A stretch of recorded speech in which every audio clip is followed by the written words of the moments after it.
What is up? Good evening to you. How the heck are you? It's good to see you, and it's good to be seen by you. Who am I to be seen by you? Why, I, of course, am none other than Bill Sylvie, a.k.a. the Dungeon Delver, and I hope you are doing absolutely fantastic tonight. I'm doing pretty good. I can't complain, and I hope you're all well. So normally this would be hello Jimmy Invictus, Wave of Mutilation, Tommy Die. Normally this would be the point at which where we'd have some very cool science fiction intro with dramatic music from Kyle. He is currently on a train someplace between point A and point B, cutting through the howling wilderness of Australia, and we wish him the best of travels and hope to see him back again real soon. I'll throw out an invite and we'll kind of open the floor up to some folks here in a little bit, by which I mean the floor will open up and they will fall in a 10 by 10 pit, taking 1d6 damage each. But anyhow, no, I have some role-playing game-ish stuff to go to. I have a go-to. I had mentioned it earlier, but I do want to re-mention it again. Luther, by viewer request, my buddy Luther Pendragon, hello TJ, hello Chris. Anyway, there was a request by one of the viewers for the next module deep dive. I'll take my hair down. I had that out of the way while I was cooking earlier, making some spinach dip. There was a request that our next module deep dive is B something, B3, B4. But the module is the Lost City. And I have one to hand, and I'm going to be going through it carefully, and we're going to do that. We're going to take a look at it, but I want to be fully prepped on it before we do that, because I don't want to just kind of stumble around it like, oh, that's new. Like running a module, like running a module. Speaking of things that TSR published, and not what I'm going to kind of get into for a little while tonight. But speaking of things that TSR has published, I have read to you guys the boilerplate out of the player's handbook that Mike Carr wrote, that Gary approved, on the statement of what kind of people exactly they wanted playing D&D. And of course, the word that's repeated 3 or 4 times in that paragraph and a half is diversity.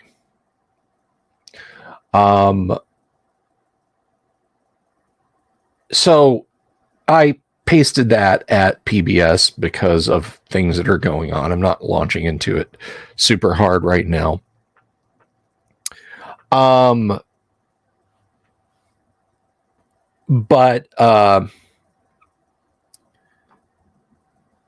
So yeah, I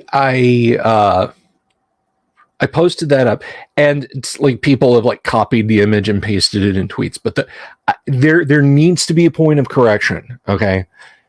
Because some people have said, well, Gary Gygax wrote this statement, and therefore, he wanted a diverse range of players in the game, of folks who played D&D, and he does. But the screen grab, the image capture that I did that is knocking around on Twitter and on Facebook and other social media platforms is not a quote straight from Gary. It's a quote from Mike Carr.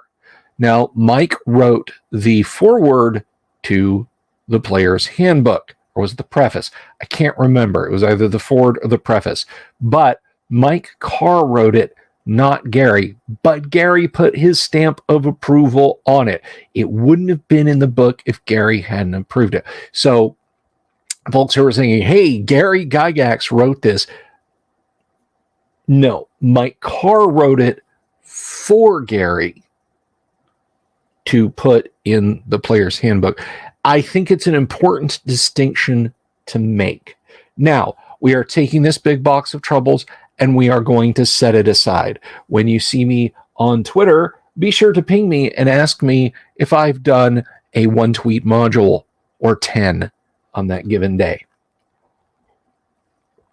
Because I need to get back to the things that make me happy, not the things that make me ragey. So that's what I'm going to be focusing on. Something else I'm going to be focusing on. I'm going to get back to miniature painting. And this kind of goes back to Twitter, not that I'm going to be painting miniature Twitter employees or buildings or whatever. But I posted up the skeleton pizza delivery guy, the Fantasy Lord skeleton pizza delivery guy. I don't know why the desktop camera is not working, or else I would show it to you guys, but soon this guy will be my return to flight mini. And all you folks out there like, no, leave it in the blister. It's like, really? You want me just to... A skeleton carrying a pizza shows up, clunk, and throw the blister on the table? No, of course you don't want that. Of course you don't. Hey, Sapphire, I will throw out the invite to folks here in a little bit. But anyway, so yeah, I'm going to paint this guy. Now, the question might come to your minds, ooh, does that mean you're going to live stream the painting? I don't think so. I don't think so, guys. If you know what, I'll put up a poll on Twitter and on YouTube, and if you guys want to see a painting live stream, I can do one like on a Thursday night, maybe, like start at 6, wrap at 8, or something like that. Do you get to vote? No, the pizza is just going to be kind of, I'm going to put just the essential pizza stuff that everybody loves, which of course means pepperoni and pineapple. Come at me. Anyway, so based on what you guys want, I may or may not do a painting live stream. I'm not a great painter, and the camera setup is kind of a plastic hassle, but we'll sort it out. The word for the day is ragey. That's right, Tommy. So what are we going to do? What fun Dungeons and Dragons thing are we going to enjoy today? Well, we have done deep dives on classic TSR gaming products.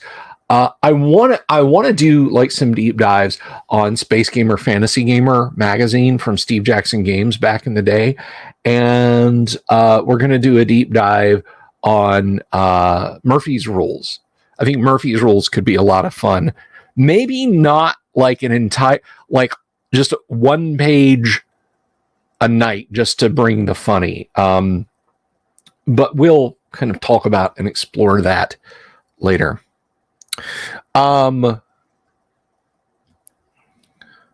So the thing we're going to look at tonight, and I gotta move this over here because we haven't actually. I've no, that won't go.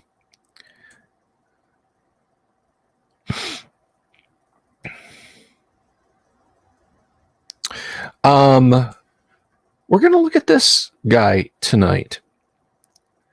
So let's see. Let's present.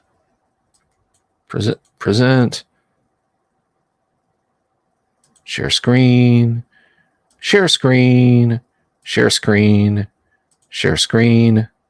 And I hope you guys are going to like this because we are going to be looking at tonight. Our deep dive is going to be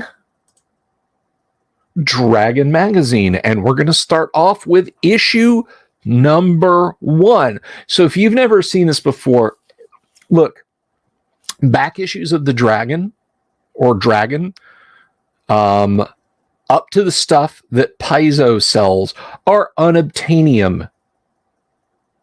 You cannot acquire these legally, these PDFs legally. So I found this online, and you can too. If Wizards of the Coast elects to unfutz the issues that I said futz, F-U-T-Z, that are going on with the rights to various issues of the Dragon, then we will, I will stop saying that. But yeah, if you can get these, do. So in June of 75, June of 76, Dragon Magazine, Volume 1, Issue 1, glossy cover, black and white, glossy interior came out. And it has some rather spiffy art on the cover that I quite like. That is, I would like that on a t-shirt. And what do we have coming? Well, what is this? We just walked into our favorite hobby store. We have been playing original Dungeons and Dragons for the last couple of years. It's not even called original Dungeons and Dragons. It's just called Dungeons and Dragons.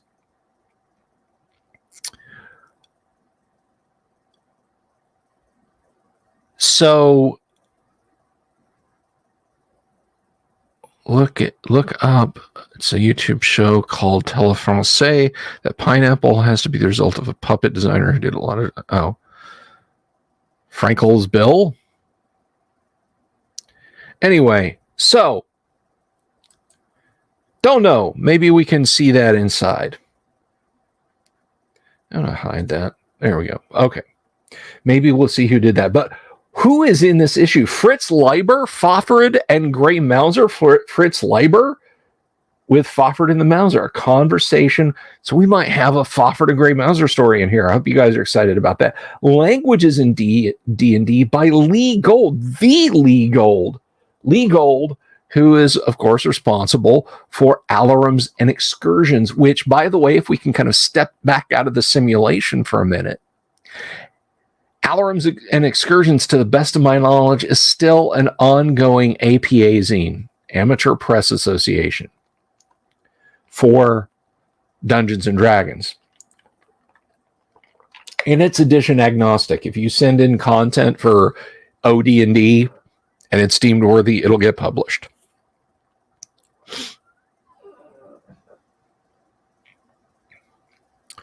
So we have a dragon. On the dragon, little psychedelic, kind of fades into black and white, but we dig it.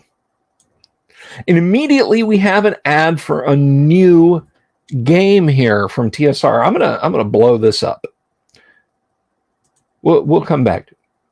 In the year 2941, Third Age, 5 armies came together under the arms of the Lonely Mountain in a titanic struggle known as the New Revised Edition $5 Battle of the 5 Armies by Larry Smith.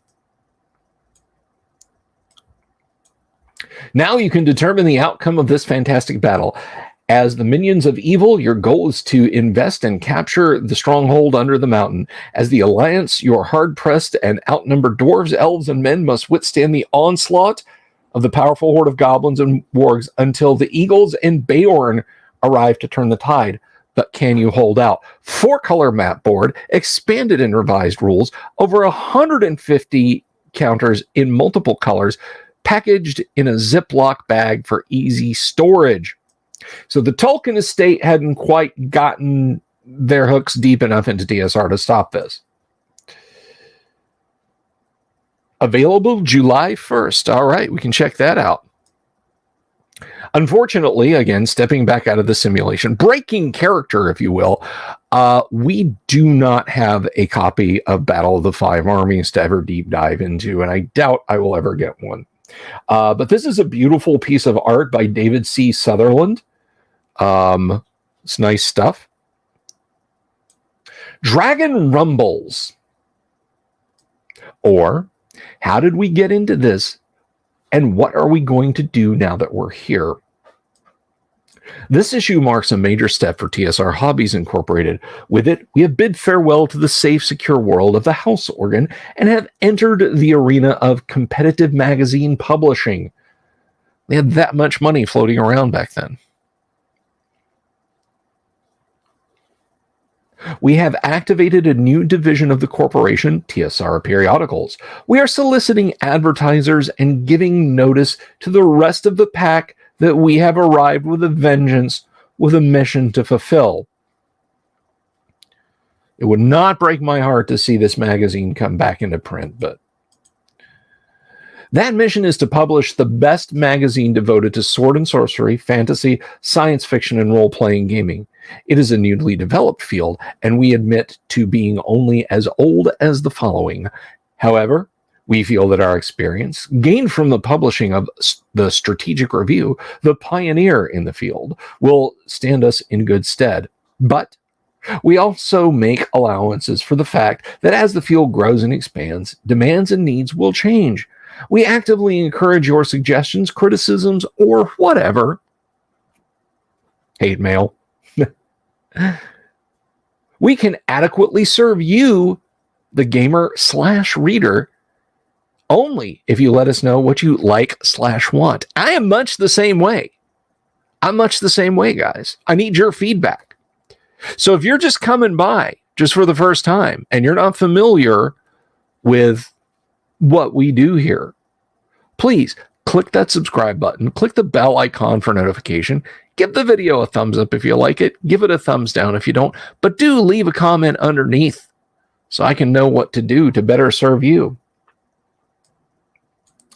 We plan to include gaming variants, discussion, fiction by authors both known and unknown, reviews of interest to our readers, and anything else there is a demand for. I love this. This is just kind of happy-go-lucky. This is the essence, guys. Well, whatever you guys want, you know, this is the way it should be. They got it for right off the get-go. They got it, and it's 1976. So I'm not going to get into the boilerplate of the publisher statement because nobody ever read it. Not you, not me. Maybe the postmaster kind of glanced over it before he just moved on to, you know, that month's issue of Time, National Geographic, Newsweek, and so on.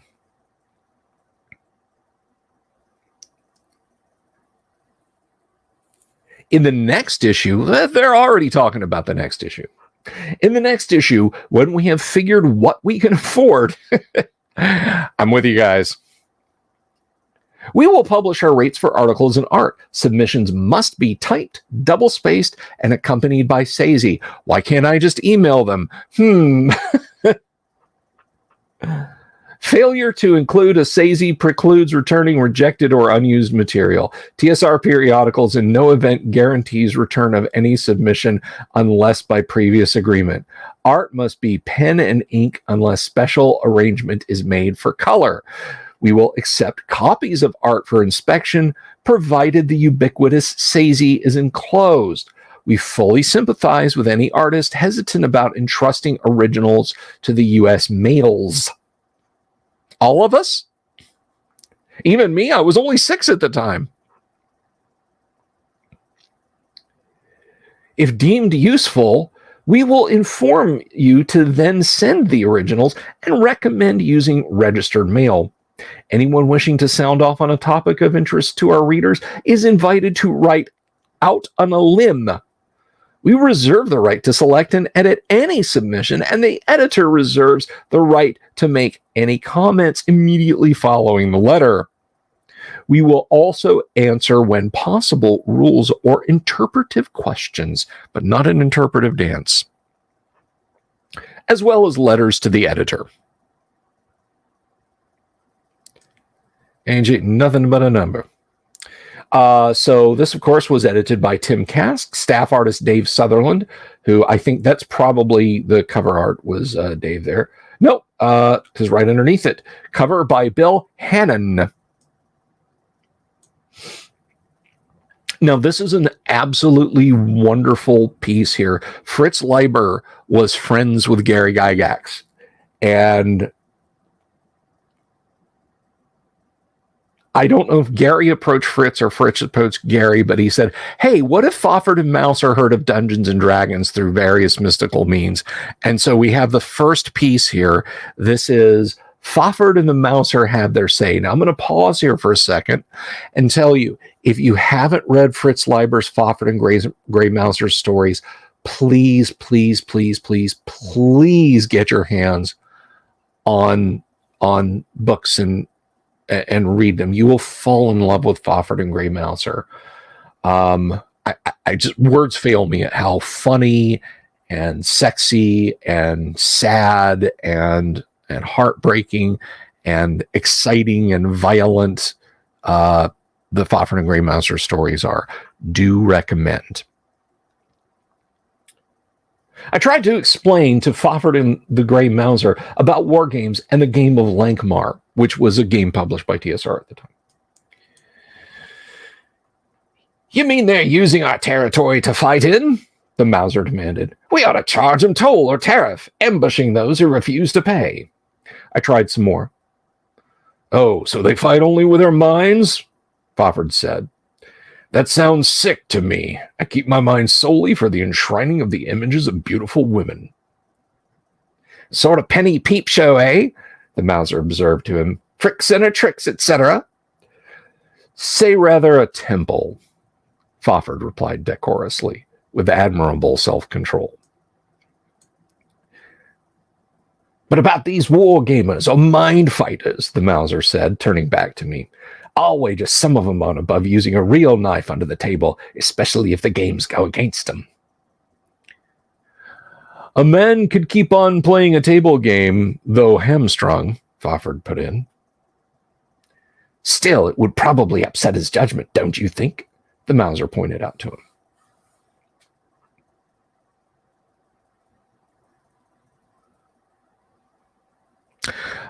T-shirted, that's awful, and I want to get to you about that soon, very soon. Thank you for updating me on that. We're in the positivity zone, but I will get back to you on that. I kept on trying, explaining that the wargamers wanted to know about the geography and terrains of the world of Naywan, and which Earth soldiers most resembled in weapons and tactics the warriors of the various chief lands of Lankmar. At one time, the Mouser wanted me to call in Karl Truhers, suggesting that being a German and inevitably scholarly, he had probably written an encyclopedia of Naywan to match his Lankmarese German Lankmarese dictionary. Karl is the third German, or person of any sort, excluding some of the devourers and the pryings of Alex the Picklock, to have penetrated Naywan, the others being myself and Harry Otto Fisher, widely revered inventor of the two characters. Truher's adventures are in The Swords of Lankmar. And we could pause for a moment. If we could pause for a moment, the Fafhrd and Grey Mouser stories, the early ones anyway, are Harry Otto Fisher and Fritz Leiber's drinking stories of running all over Los Angeles, getting drunk on Fridays and Saturdays and Sundays and Mondays and Tuesdays and Wednesdays and Thursday nights. They transliterated the early stories into fantasy. So if you read the Fafhrd and Grey Mouser stories and some of it seems too good to be true, it may not be. But let us continue.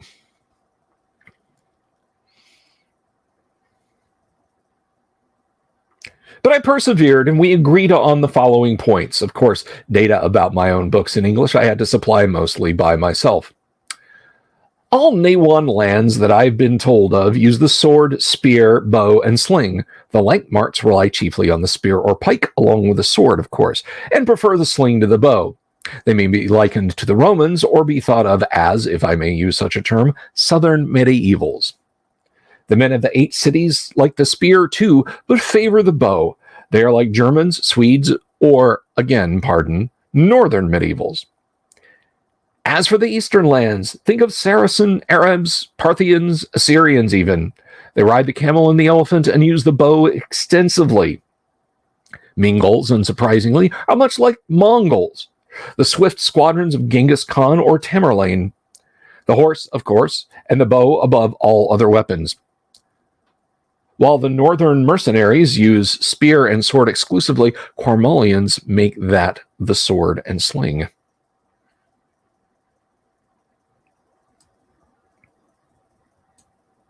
The only map of Naywan I know of, most reliable in its central and southern bottom portions, was first sketched out and drawn by Martha McElroy, Mrs. Harry Fisher, redrawn by another for Emra, and that redrawing reproduced, somewhat simplified, in the Ace Swords of Lankmar, Ace Science Fiction, the publishers of his works early on.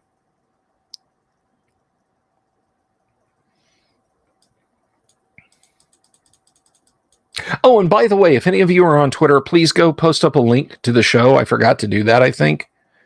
Not that we don't have a good crowd. There's 20 of you watching out there, and I think that's lovely. But I would hate for anyone who follows me on Twitter to be like, well, I guess he's not doing a show tonight. And in the French and German translations of Swords of Lankmar, where the cold wastes become the desert Freuds and the Eas Ode, respectively. This shows only a section of the northern hemisphere, showing longitudinally about 1/6 of the circumference of the planet, or globular vacuity, and going from the North Pole no further south than the northern tropic. Exactly where Klesh is, one asks in vain. Yes, TJ, there have been adaptations of Fafhrd and Grey Mouser in various comic book forms. You can get an omnibus edition that's supposed to come out this spring. You go on Amazon. No, don't go on Amazon. Well, go on Amazon and find out what it's called, and then go to your FLGS or FLCS and ask them to buy it for you.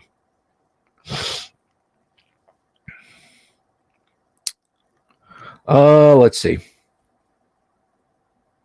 It must always be remembered that I know no more of Naywan than I have put into my stories. There are no secret volumes of history, geography, etc. written before the tales themselves were spun. I rely wholly on what Fafhrd and the Mouser have told me, testing them against each other and sifting out exaggeration and lies when I must. And while my conferences with the twain have been rewarding, they have also been fewer than I'd wish. I've handled no little books of Ningobble or scrolls of or Srith.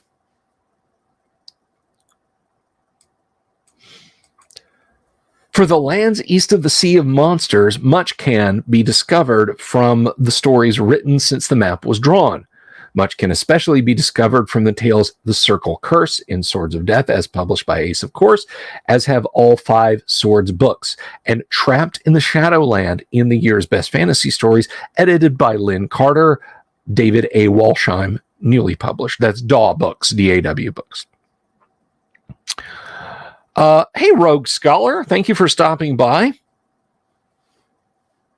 Thank you for stopping by. The Shadowland, abode of death, is said to contain what some call Naywan's Death Pole, lies east of the Sea of Monsters. Beyond it, still further east, is the strange land of Evanmarancy, where mankind and domestic animal kind alike are hairless, but whether this betokens an advanced civilization or decadence only, I know not. Oh my gosh, that's scary.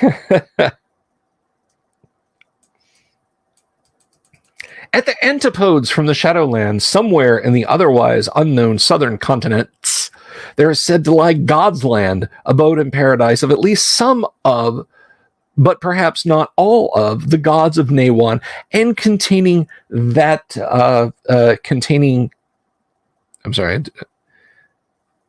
that world's life pole, distinct, of course, from its rotational pole, just as with Earth's rotational and magnetic poles. Evidence for this is found in the story Under the Thumbs of the Gods, to date published only in the April 1975 issue of the magazine. Fantastic. A treasure house of D&D material. Well, you have one to track down there, guys.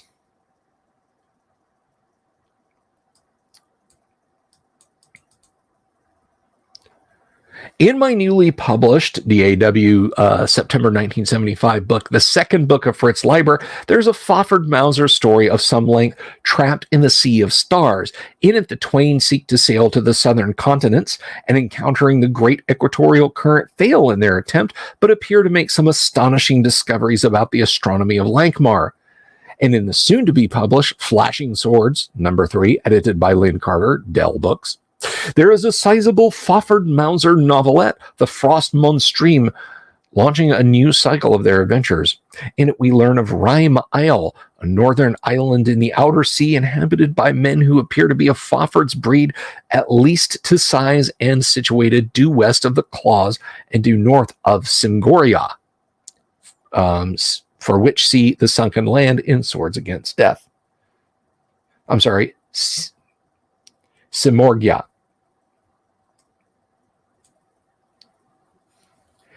As I regretfully parted from the twain, somewhere in the caverns of Ningabel, of course, for they're the only place I know of where Nawan and other worlds link, see Adept's Gambit in Swords in the Mist, Fafhrd remarked, "Don't forget Stardock when you write those for those wargamers. A whole vast dungeon inside Nawan's mightiest mountain, with routes on both the mountain and inside it. Better yet, Quarmal, not half as chilly," the Mouser in eagerly. "A vasty underground world of many levels, a nation in the mines. There's a dungeon would send wargamers ape." They were referring to subworlds of Nawan described in Swords Against Wizardry. So, taking fire from them, I called back, reciting the following: "A proposal for an additional piece at Lankhmar," woman, rather. "Each player also has a Hori. Weapons, each player has 2 daggers. Moves, powers, and interactions. A Hori has 6 movement points. An enemy soldier 3 or fewer spaces from a Hori must move directly towards her. If in range of 2 or more Horis, he must move towards the nearest, whether enemy or friend. If equidistant from 2 or more, he may not move at all. A hero 3 or fewer squares from an enemy Hori has had his powers halved, but he may move as he will. A Hori may wield only a dagger, though she may carry other weapons. A dagger has the same range as a sword, but it can kill only a Hori or a hero. A Hori may be killed only by a hero or by another Hori. During my recitation, I had been moving away from them, already caught in the time eddy that would, alas, irresistibly carry me back to my own world. And, typewriter. I feel you, Fritz. I really feel you. Fafhrd shouted faintly, "Are Horis slimly beautiful?" "So much so," I yelled back, "that they make all men their helpless slaves and intoxicate even a hero to madness." "I don't like the idea," came Mauser's ghostly shout. "Women are ever treacherous and complicate any game to the point of sheerest insanity." "That's the idea," I bellowed back. I caught only one more shout from Fafhrd, I think it was. "What color is a Hori's hair?" And there you go. There you have an interaction with Fafhrd and Grey Mouser in the pages of Dragon Magazine. And that's a lot of fun. That is, I mean, how many authors really would write their characters into articles?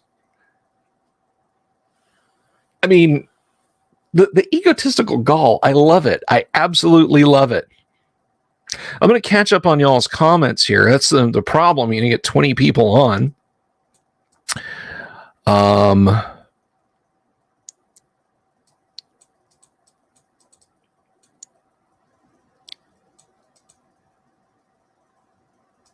Dungeon Crawl Classics Lankhmar box set. That's very cool, Luther.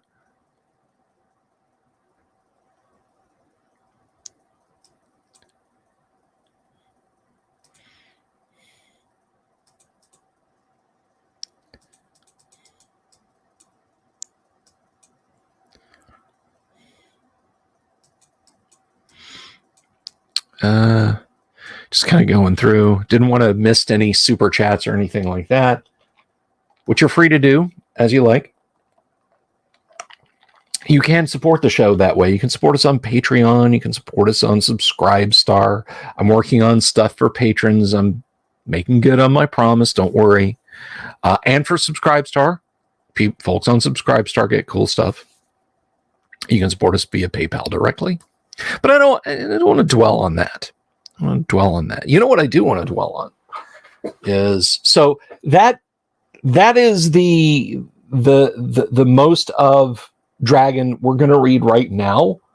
I do want to take a look at it.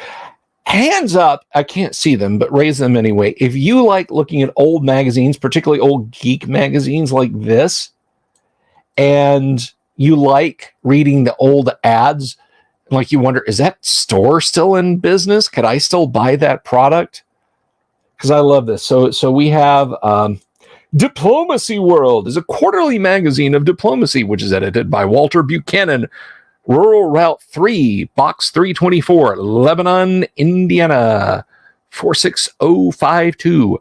The purpose of each 40-page offset issue is to present a broad overview of the postal diplomacy hobby by printing articles on good play, carrying the Hoosier Archives demonstration game with expert analysis, listing rating systems, publishing letters to the editor, listing game openings and zine news, printing complete variant game when map with each issue. In short, anything of a general interest to the diplomacy community is fair game for Diplomacy World. Subscriptions sell for $4 a year, $4.50 outside the U.S. Checks should be made in U.S. funds and made payable to Walter Buchanan.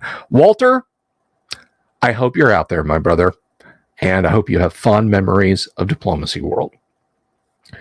A word about Citex 76.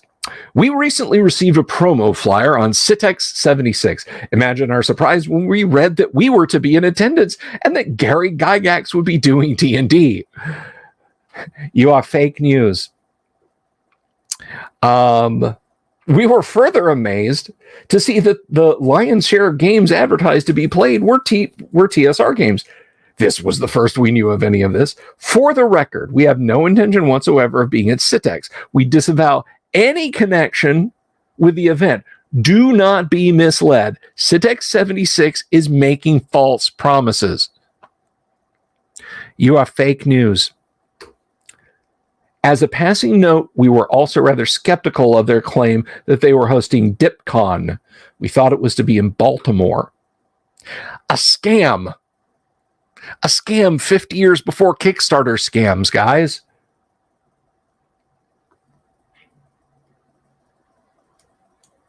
Have you heard about Little Wars? I know this is just a throwaway line. We got to put something in there. The offset printer insists we put something in. Little Wars in there. I did a little blurb for Little Wars. Sound like 70s Twitter. Yeah, it's a good call, Rogue.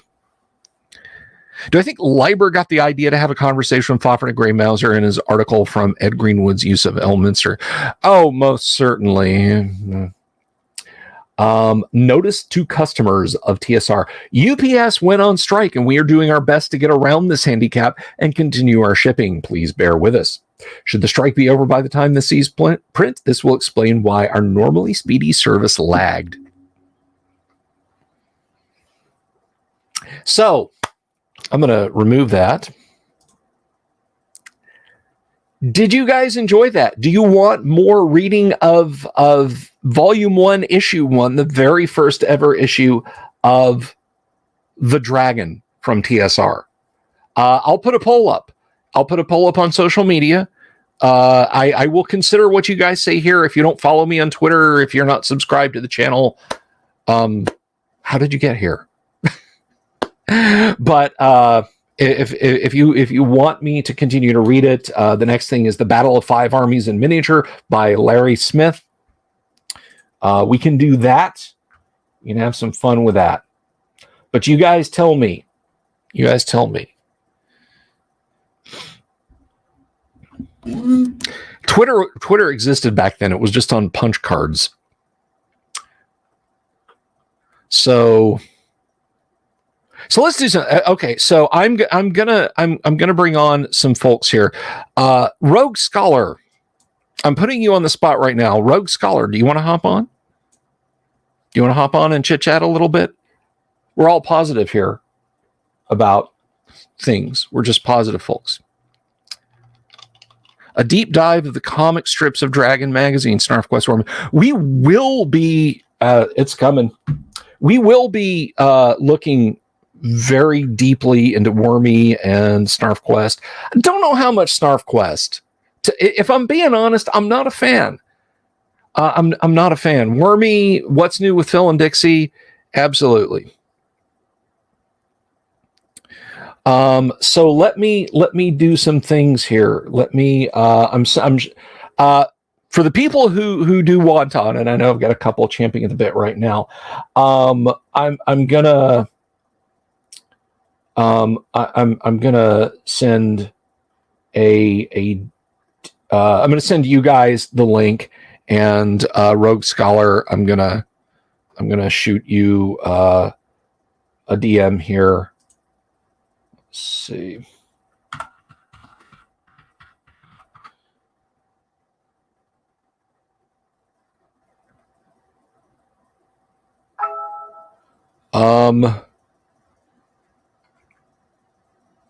Oh, you can't. Oh, I'm sorry. Okay, I saw the send the bird, and I thought that was. I thought you meant send you a tweet. Okay. Well, yes. Please get better. Please get better. All right.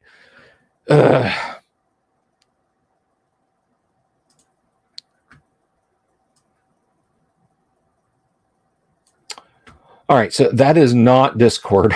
I will not get anywhere trying to send anyone a message with my control panel.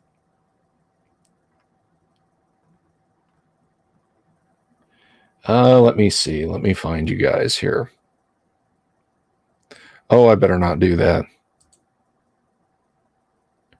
Let's stop screen so that doesn't accidentally get shared. Well, how about you, T-shirted? You want to talk to my peanut gallery directly?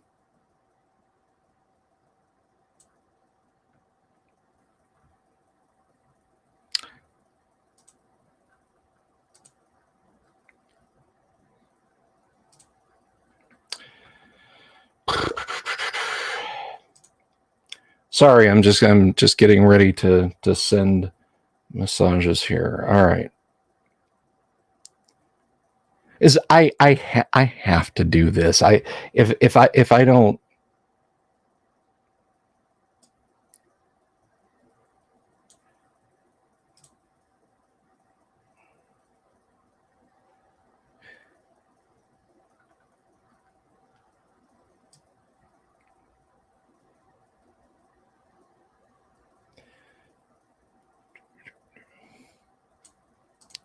All right.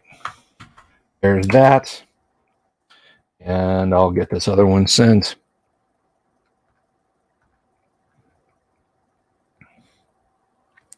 So yeah, just get some OJ, OJ and Tylenol basically, and after the OJ, just some cool water, and then you're going to want to switch over to either like a flavored Pedialyte or some Gatorade. Just keep the fluids going, I guess is what I'm saying. Keep the fever down, fluids going.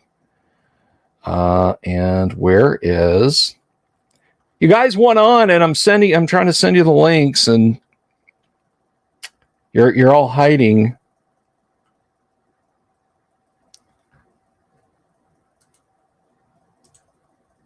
There. Links are sent.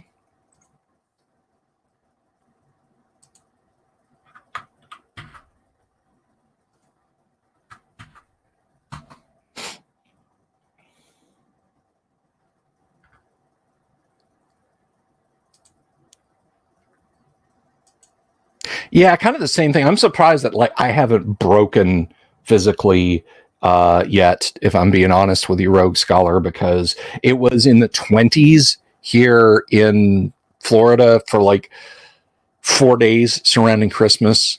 Like I think it got over the 30s one day around that time, and then the nights were in the 20s and the feels likes were in the teens.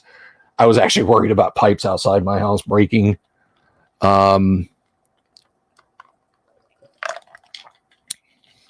Excellent, Rogue. Excellent. But hydration is key, my friend. Hydration is key. So folks will file into the back room. But yeah, I'm amazed because my dear wife can tell you that there were many years when it was just like, okay, it's this year, Bill's going to get the flu. Like it's a new year, he's going to get the flu. He's going to get the flu. He's going to, and so it went. Just like pick a week when I would be just knocked out. I think the last time I really got like, head feels like it's made out of cement, nausea, water tastes like polyvinyl, 100+ degree fever for hours on end was 2014. It appears to have stopped. Now watch, I'm going to wind up sick as a dog. All right, we're waiting on you, Tonka. There you are. Okay. So I'm gonna bring my guests on. Be nice to them, or don't, you guys. It's entirely up to y'all. Get my studio cans on, which I was told are great ones. One of our folks in chat last night was singing their praises, saying I had made a good choice. So let's welcome Sapphire. Hello. Are you there? Hello. Are you there, Sapphire? It's me, Margaret. There is Tonka Todd. And finally, from out in the fields, let us say hello. This is his first appearance on the show. It's an impromptu thing. We're laid back. We are easy. This is a peaceful, easy feeling. Let us welcome T-shirted historian. How are you, sir? Hey, everybody out there in YouTube land. How are you doing? Doing well. I can't complain. Hey, Bill. Can I tell you something about your earphones there? Just No, but you're going to do it anyway. So go ahead. Okay. Are you really gonna go there again? Oh, most definitely. Now, you said about wearing your earphones while plugged into your phone, and how you look like Princess Leia running around the house with the honey buns on the side of your head. Yes, I said that. And so, in my mind, instantly, that one Yes, scene in and Star Wars yesterday the kiss thing. Yeah, Luke's holding Leia, and she kisses him, and then they swing across that thing trying to escape. I'm sorry, Tonka, you're breaking up. Oh, we've lost his audio, folks. I'm so sorry about that. We'll see if we can bring him back. We covered yesterday, bro. I'm just messing with it. Oh, wait. All right. You're back. Anyway. So then we covered that yesterday. And I could even hear Bubba, the music. come on. Well, there's the audio again. It's gone. I'm sorry. I'll work on it here. It's my internet connection. I'm sorry. What can I say? Historian. Yes. You're sitting over there like, oh my God, what have I done? What have I done? Why did I log into this? Put your show link in the green room so I can share it with everyone. T-shirted historian has a fantastic RPG channel, and you should all go subscribe to it. We do a little bit of everything, really. We do more than RPG. We do pop culture in general, but yeah, RPG is kind of our specialty, I guess. Excellent. I really enjoy your channel, T-shirt. Hey, thank you. I appreciate that. I know. Yeah, I think last week you did a one-on-one with Bill, and it was epic. Thank you. Oh, thanks. Yeah, good stuff. We had a fun panel. So, in case you don't know, T-shirted, Todd and Sapphire are They play in various games here that we live stream and are some pretty solid folks. What are you playing these days, though, T-shirted? These days, I like to run Worlds Without Number or Scarlet Heroes or some variation thereof. Okay. It's my favorite OSR product. I like it because it really only has 3 classes. But what makes it really nice is the way that you have origins and stuff set up that you can plug and play all these different skill systems and ability scores and abilities into each class. So if you pick a warrior, depending on what you plug into it, it could be a warrior who has assassination skills but is also a diplomat. Or it could be a warrior who specializes in shape-shifting magic. Or that's also how you get your races out of it, because everybody's baseline human. In order to get something like an elf or a dwarf or anything else, you have to plug it in as part of your origin stuff. So Okay. I think it's a brilliant idea. I think all the games should honestly implement that, because it would fix a lot of the balance issues that a lot of OSR and older games tend to have. And I think it's a nicer, more elegant solution than what Wizards of the Coast is coming up with for D&D 1, as far as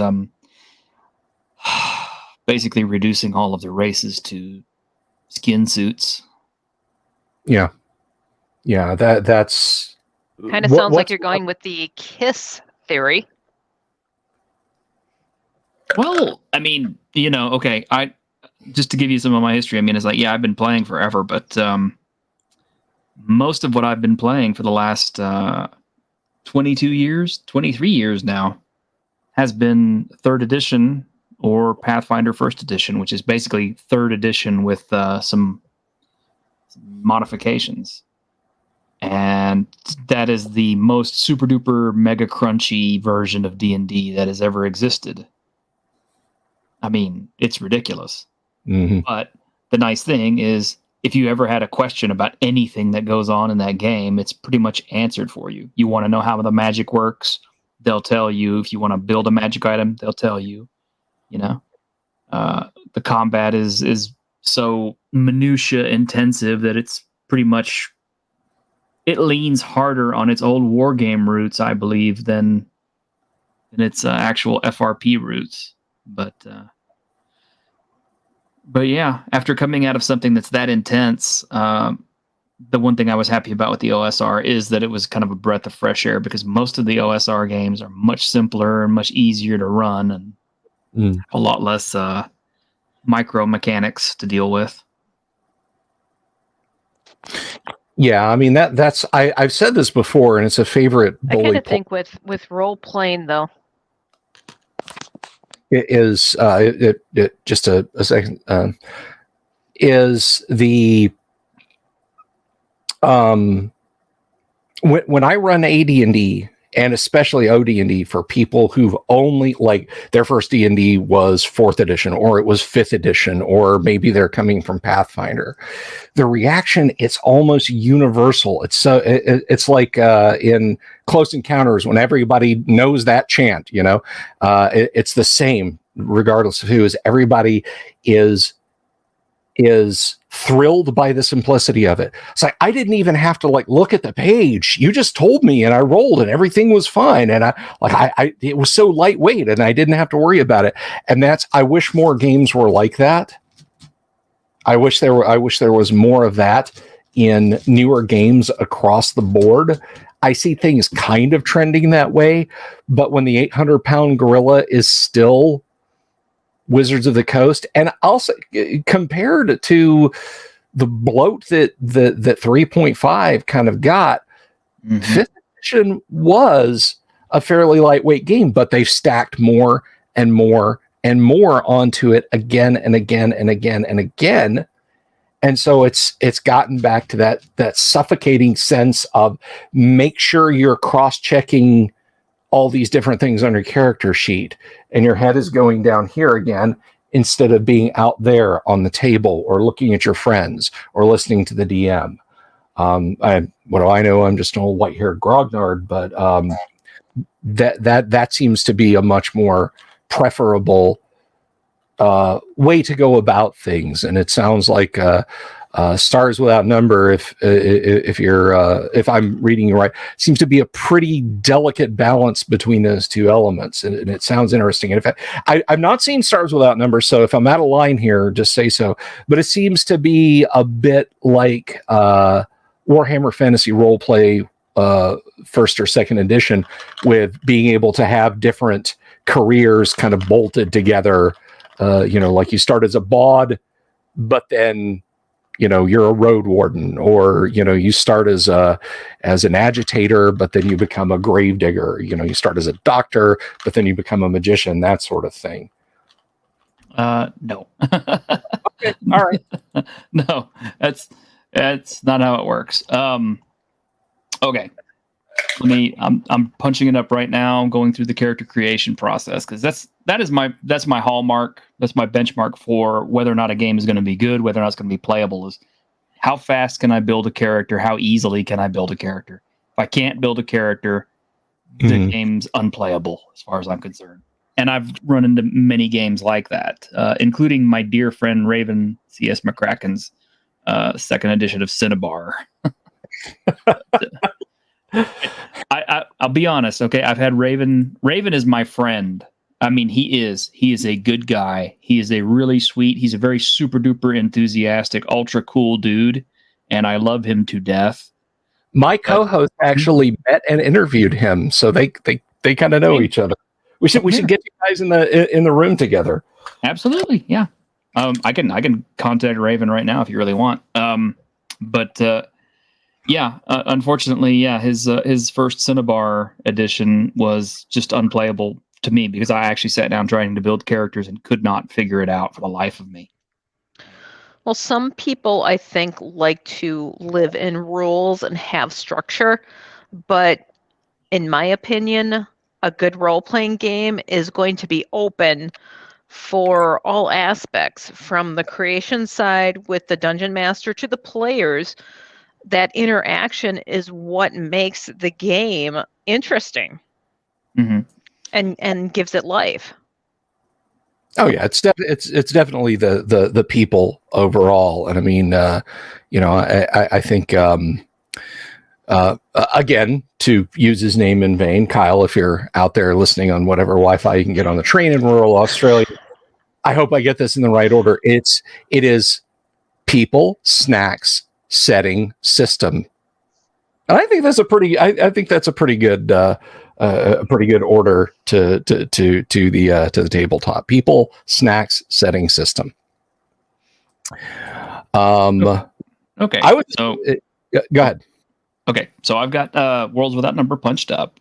You have three basic classes. You have Warrior, Expert, Mage, which covers everything. You also have Adventurer, but all Adventurer is it's basically the shorthand for multi-classing. Okay. But Mage covers everything, like monks, paladins, clerics, actual mages, any kind of a sorceress tradition, anything that uses magic and not strictly fighting, because of what some of its rules are. But an Expert kind of covers your rogues and everything else. But the thing is, just because you pick that doesn't mean that that's your role and that's what you're set in. Like if I pick a warrior, looking over at the warrior pit table, okay, level 1, you got your hit dice, you got your attack bonus, and then you have what's called focus picks. And warriors get one any focus pick, and they also get one warrior focus pick. And that's the whole thing. Every time you're picking a focus, it gives you a set of skills, and it gives you some bonus things like Arms Master has 2 levels, and you get stab, you get ready, and you get some other things. You get weapon damage rolls and shock bonuses. But you can also pick an any. So you could pick something like, let me find something just kind of different. Diplomatic Grace. Or Gifted Chirurgeon. You can actually gain healing and everything and being able to stabilize. So you could play like a Knight's Hospitaller if you really wanted to, using the system. It's so awesome what you can build with it. Doesn't that kind of bleed over though between the classes if you're adding additional skills that will go, let's say a warrior has those abilities. Does that mean they're strictly a warrior, or are they multi-class because now they're going into the mage realm? Well, that's the thing. Their classing isn't really, class. It's okay. When we think of class normally in a role-playing game, we think of niche, right? Your warrior is the guy who fights, your mage is the guy who casts spells, and your thief is the guy who pops locks, right? In this case, because there's some fluidity with the way that the classes are built, it's like, yeah, your warrior is going to be a better fighter than your mage, but that doesn't mean that your mage can't also pick up a sword and go fight if he's got the arms master talent. I mean, after all, Gandalf used a sword in the exactly. There's no reason that your thief who is really good at being a diplomat or finding traps and stuff like that can't also have some low-level mage spells to cast, or some ability with fighting. I mean, that's kind of what I like about it is it doesn't require you to necessarily have to have your niches covered because, old school D&D, and I'm not talking OD&D where they only had 3 classes, but I mean, AD&D as we remember it, fighter, wizard, magic user, thief, right? And you had to have those 4 classes to have all your bases covered in order to survive a dungeon usually. Because of the way the system is built, you have some overlap, so if you brought a mage, but a mage who doesn't specialize in healing, because your mage covers your clerics, your warrior can pick up the chirurgeon foci and be able to heal, or your expert could be a chirurgeon who could heal somebody also. The way the game is designed too, especially with a heroic mindset, your characters can do some bigger than life things. It's not so much that they're, super powerful or anything like that. It's just the way they can handle themselves in most situations. They can cover most of the bases of what you need in a role-playing game. If you like, I could take Worlds Without Number and I could run an old school, first edition D&D module, and they would work perfectly fine in it. They have skills to cover everything. They have, magic. They have abilities and talents, and it would work pretty much seamlessly because it's built on that framework. And I just love it. It's a great system. So you've got the 2, but what about the third one, the expert? Okay. Where does that fall into the scheme of things? Okay. If you look back on the expert chart, which I will here in a sec, let me dig it up. I'm using a PDF. I don't have my physical book with me. Fair enough. So otherwise I could flip through it. Okay. Your expert has focus picks 1 any and 1 expert. And part of what the expert gets to do is they have the ability to reroll failed non-combat skill checks. They have the ability to push some of their talents and skills beyond what normal people could do, but they can also be capable combatants. So just like the warrior is like an expert in fighting, the expert is an expert in whatever talents they choose to be. Like if they want to be an artisan, and they choose crafting as a bonus skill, your expert can be an expert artisan. I don't know, it sounds kind of odd, but I mean, this is kind of where you get your artificer class secondhand from, because a guy who can build stuff is basically your artificer, and that's what an expert can do. They can build stuff, they can take stuff apart, they can pick locks, they can find traps, they can assassinate people, they can be your ranged weapon guy, or your deal maker, your henchman keeper. They can cover all the bases for, stuff that doesn't fall into simply, magic categories or fighting categories. So Um, basically, it would be like if I wanted to be an expert and also cast magic, I would be like a ranger.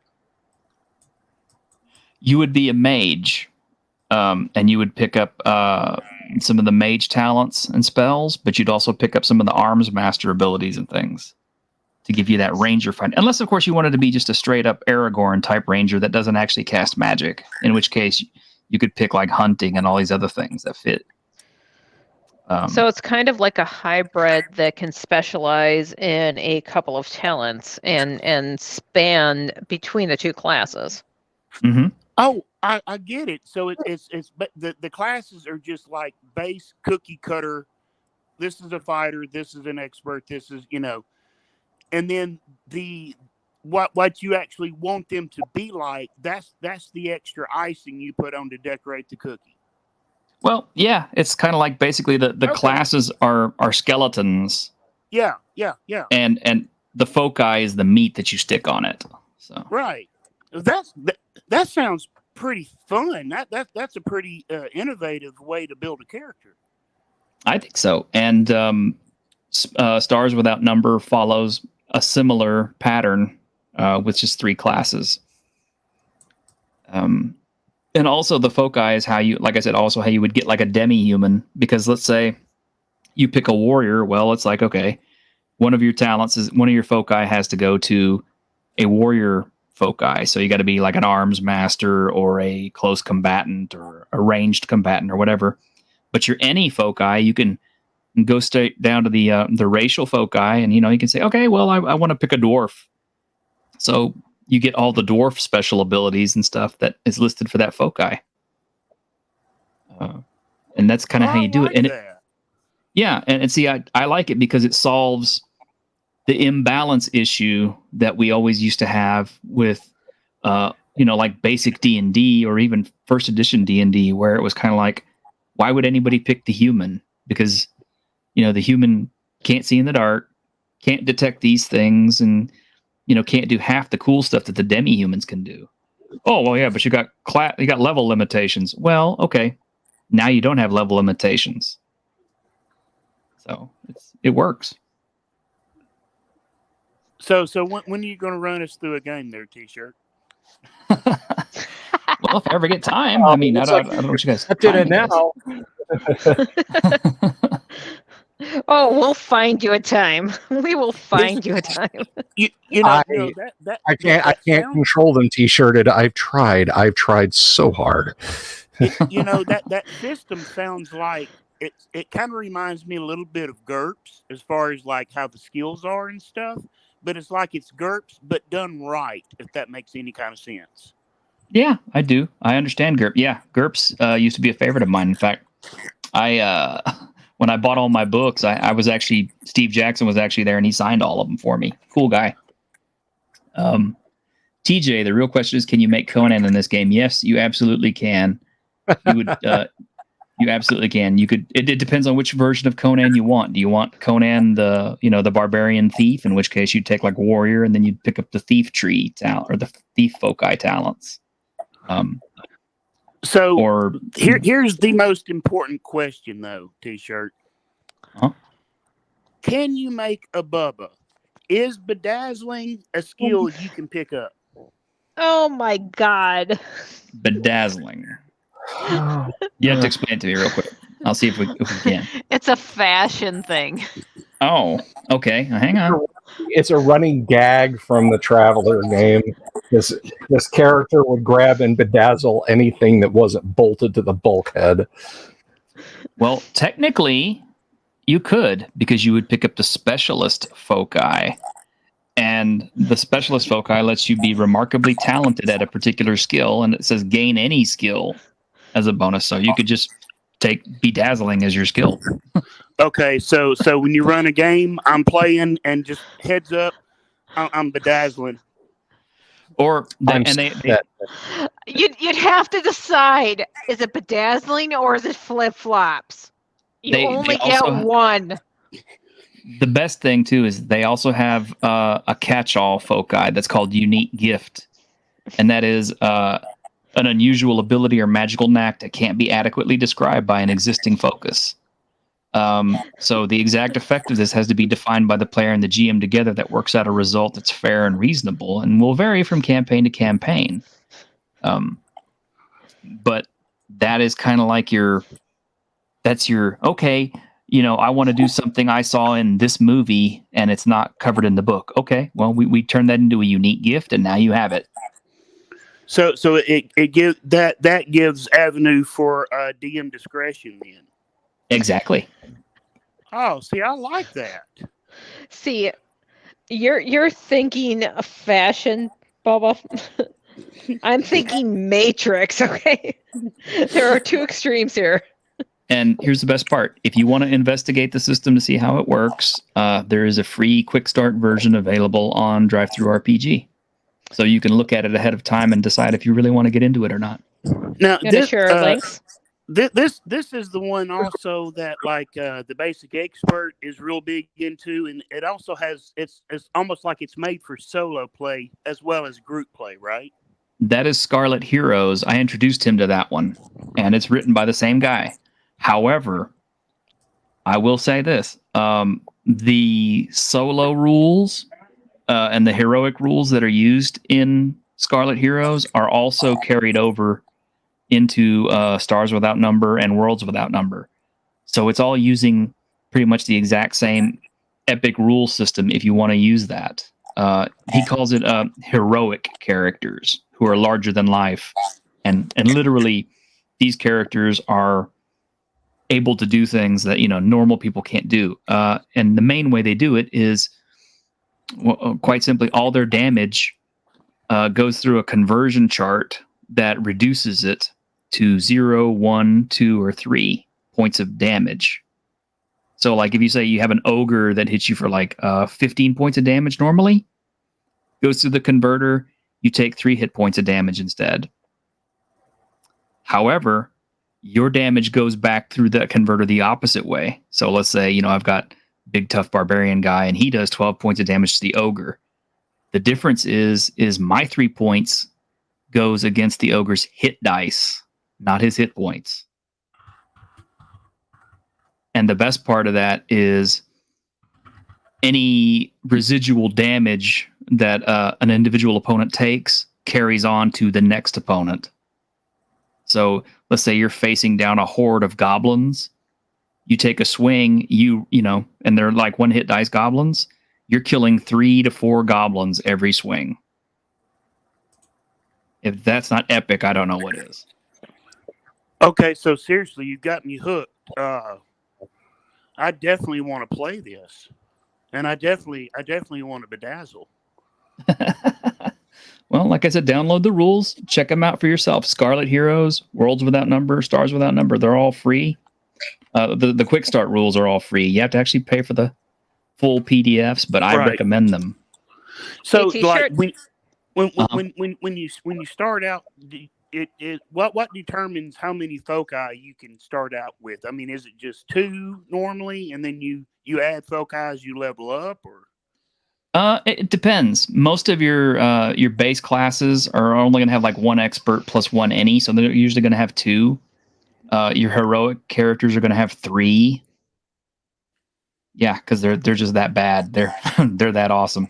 Okay, for real, seriously, Nick. Yeah, when you get ready to run this, for real, hit me up. Oh, also, the adventurer gets 1 expert, 1 warrior, and 1 any, so he also gets 3. Okay, I'm 2 sold. things.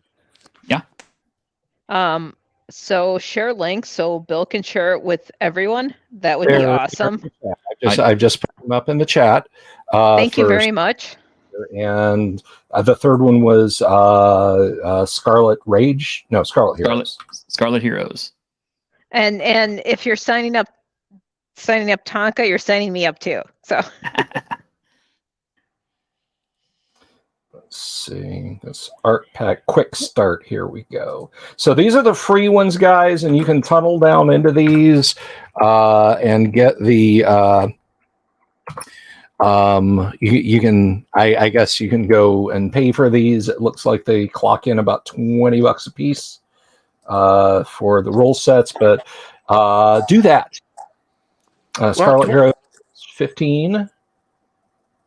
Yeah, and Scarlet Heroes is amazing. It is even easier than Worlds Without Number, and it is more epic, and it is almost specifically designed for solo, small game numbers of play with sandbox style gaming.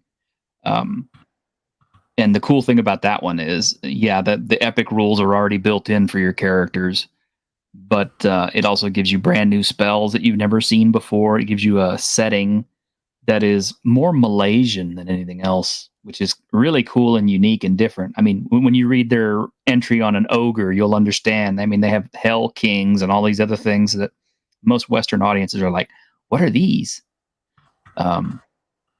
And it's an amazing setup. Also, I like the way that their world is set up for that.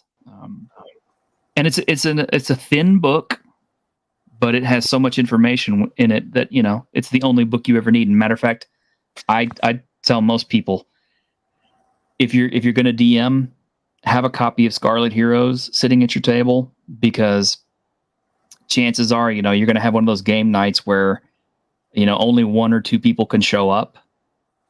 So tell them, it's like, yeah, show up. We'll play Scarlet Heroes, and it'll be perfectly fine. You'll be able to run small groups with it. You won't lose any time. You'll still get to have your game night. You'll still have a good time. So I have just one more question for you, T-shirt. Okay. No, he doesn't. But go on, Todd. I am a huge history nerd, and you teach Yes. history, so I have to know, what is your area of expertise in history? I do a lot of different areas. I mean, I like lots of things. Interestingly enough, I'm like, one of my favorite areas of study is the time between 1955 and 1965, but mostly because of the culture and because of the art style of the time. But Well, that was like the American Renaissance during that time, because you had the explosion of R&B, rock and roll. It was a great time of expression. Well, not only that, but you had that beautiful retro futurism artwork. The Populux movement, as you would call it, or the Googie art movement, where we had the cars with the beautiful fins and the rocket ship looking designs and the chrome and all the styles of the diners and everything else with all that beautiful chrome and the unique look. 57 Chevy is my favorite car, but because of the shark fins. Mine too. But see, I also sorry. like. I'm going with the Corvette, candy apple red, White Coves convertible. It has to have the 4 headlights. Can't argue with that one. I believe that in logicians parlance, we used to call those Corvettes bitch magnets. Well, I tell you, I think one of the saddest design failures, as you guys are kind of hitting on this, is DeLorean. No. Was Rare. people's acceptance of Johnny Ive's iMac designs, that translucent, awful plastic of the late 90s. Mm-hmm. When you talk about pure design, something that harkened back to the 50s in look were actually Silicon Graphics workstations. The Indy, the Tesro, the Indigo 2. SGI may have been an incredibly brainy company when it came to their mind share. But really, hats off to their designers. That's just some beautiful stuff. And the Indies, basically they were a pizza box form factor. They harkened back to that 50s design. If you know the computer case type I'm talking about, you'll know what I'm talking about. It's just an absolutely beautiful tribute to that style of design. Obviously not cars, but architecture in general. Bubba, no pleather. Just to continue on with your question too, is like, I'm also really big into medieval history, ancient Roman and ancient Greek history, and some of the other older forms like Sumerians, Babylonians, Assyrians, Akkadians, those kind of people. Yeah, I definitely want to get with you sometime and pick your brain to see what you think about the Younger Dryas cataclysm. Mm-hmm. Just everybody here, we just lost everybody here with me saying the Younger Dryas cataclysm, but because there's some archaeologists and historians that are saying that there could have been a civilization before what biblically is known as the Great Flood, when the Earth looked like in one day the Earth took the shape or the continents took the shape that we know now. Yeah, there's actually a series of books that I read, and I based my worlds on this. Are you familiar with the works of Zechariah Sitchin? Yeah. Do you know Graham Hancock? I don't read Graham Hancock, but Zechariah Sitchin and his 13th planet and all these other things, as far as the ancient astronauts and right, the creation myths and gods and robots and all these other things, and how people were basically uplifted slave apes made to mine gold. Right, yeah. Dude, Yeah, that's crazy because Zachariah is kind of the mindset I take on when I create worlds. Is kind of, okay, what really happened, and then how did the people view it? Yeah, exactly. I'm probably driving Delver nuts. He probably wants to say something, but yeah, it's only my show. That's okay. Yeah, it's only your show. I mean, depending upon where you're going in history, you can go to the single continent where everything was together, and then you separate things. So, the Indy, absolutely beautiful piece of architecture. Yeah. Well, bringing it back to cars, this is something the Peanut Gallery needs to know about, and everyone here needs to know about. If you go 88 miles an hour in a DeLorean, you will not travel in time. You will get a speeding ticket for doing 88 in a 40. And no matter how hard you look, flux capacitors do not come standard on those cars. Just a heads up. Okay. Last summer, I was at the gas station and a DeLorean was filling up, and I looked over, and the fact that he had to lift his entire body up to put gas in, I'm like, that's very inefficient. But I'm like, that's cool, but that's inefficient. So. Yeah, I heard that there was going to be DeLoreans were going to be made again like a few years back. So I mean, just in a limited capacity. I think they're supposed to be made right here in Texas somewhere. Nice. That was the first time I'd heard of DeLorean cars as far as viability, because for the first time in almost 20 years, because someone actually spotted the panel molds, the one they use in the factory. They take a piece of sheet steel and press it between these two things. They were on commercial fishing nets. They were being used as sink weights on these commercial fishing net. Somebody was walking along and said, "Oh my God, that looks like a DeLorean door." And they got closer and they realized, yes, these massive pieces of metal were in fact purchased as scrap from the closure of the DeLorean factory. And there you go. So I guess if this is happening, or if it did happen or whatever, maybe they used a different process. They use CAD to recreate them. It's actually really easy to 3D scan now. If you have a DSLR, you put it in continuous mode and just walk around and get almost just every angle of what you want. And then you throw it into Blender, which is free. And it's literally, you push a button and it's like, okay, boss, here's a 3D object. You have to do some cleanup because you'll get pieces of ground. You'll get that random person standing too close to what you're trying to scan. You have to go through and do the cleanup, but with very little effort, you can 3D scan nowadays, which has given me some ideas for miniature creation. Let me tell you. Well, for years, they've been taking Volkswagen chassis and building kits on top of them to make whatever car you want. So, the little German. Speaking of kits, another question for the T-shirt historian. what other types of games have you played? Like, have you ever played Classic Traveler or Mongoose Traveler or like Cyberpunk games or anything like that? Or maybe even Well, Ghostbusters, Indiana Jones, any of the old D6 systems? okay. Well, let's see. I've been gaming since I was 9 years old. I'm gonna be 50 this year, so gives you Hey, some we're idea. the same age. Yeah, gives you some idea of my pedigree. I think we're all close to that. Yeah. I remember being you kids. Anyway, continue. But yeah, Hey, Bill, you and I are close. Okay. Yeah, I used to have the old Ghostbusters West End games. Ghostbusters, I ran that for a little bit.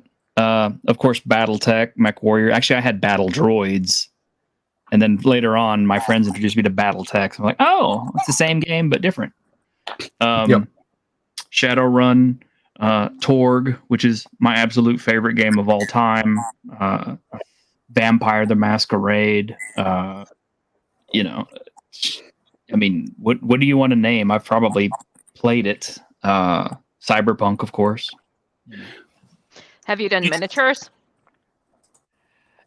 Oh, have I done miniatures? Hang on a minute. Let's see. I had a miniature stream just the other day. But let's see. There's my camera. Yeah. Just painted this nasty thing. Excellent. Nice. Yep. Did a couple of unicorns here. We got. Yeah, you did one of those in the stream the other day. And then of course we have the undead version. That undead one rocks. Thank you. Yeah, I do a little bit of painting. Yeah, I got really kind of. I always used to like the painting hobby way back in the day because I started out with model kits, airplane model kits mostly, and yeah, the model kit store just happened to also be a hobby store where they had actual games and stuff, and that's where I saw my first miniatures. And yeah, I'll never forget the first two miniatures I picked up from that store was I believe it was an old Grenadier Demogorgon miniature and an Orcus miniature, which that Orcus miniature was cool as hell. But the only problem is it was a big solid chunk of lead, and it had the little digitigrade goat legs. It would always snap off like right towards the ankles. Yeah. Grenadier sculptor John Dennett, which, by the way, he's a great guy and did a lot of the classic gaming pieces, has bemoaned the fact that Grenadier wouldn't spend just a little bit of money and provide brass rods for some of those classic minis, because there's one, I think it's called the Jade Dragon, that they put out. Is either just before or just after they lost their license with TSR, but you can't find them that they're not so bent over that bending them back means snapping the tail. Basically, you just, if they're not already snapped, you just resign yourself to, okay, it's going to snap. I'm going to have to drill out the tail, put brass rod up through it, and mount it properly, or do what I do and take a just a picture hanging nail and cut the head off and use that. But or you put it in a box and never look at it again. Let's see. I have a shoulder shame to keep populated. Answering some of your questions out here in the audience, like, yes, Cyborg Commando, I have it. It's unplayable, but yes, I have it. It is. Stalking the Night Fantastic, I remember, but I didn't actually get to play it. It came out when I was just a little bit too young and didn't have enough pocket change to buy it. Realm of Yolmi, I remember the name. Spawn of Fashan, I've never heard of. Monsters, I've heard of. And Creature That Ate Sheboygan, yes, I haven't played them, but I definitely heard of them. Okay, So, Creatures That Ate Sheboygan, where is that from? I really want to know.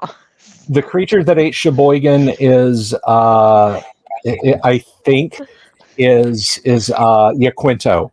It's a Yaquinto game, but Realm of Yolmi. Have you played Realm of Yolmi? Do you have a copy of Realm of Yolmi? Will you sell it to me if you do?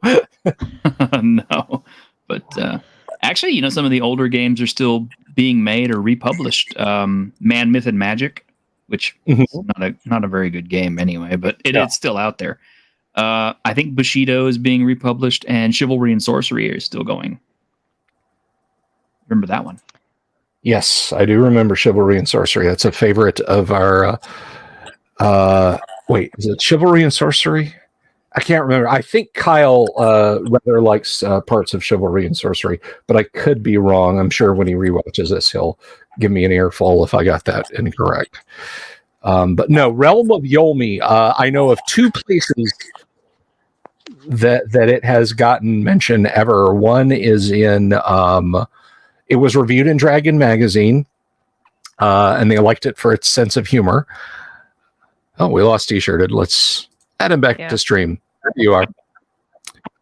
I'm back, and I'm dropping a link in the private chat that you can use. You'll probably like this if you're Are you an Arduin Grimoire fan? I mean, I know it. I've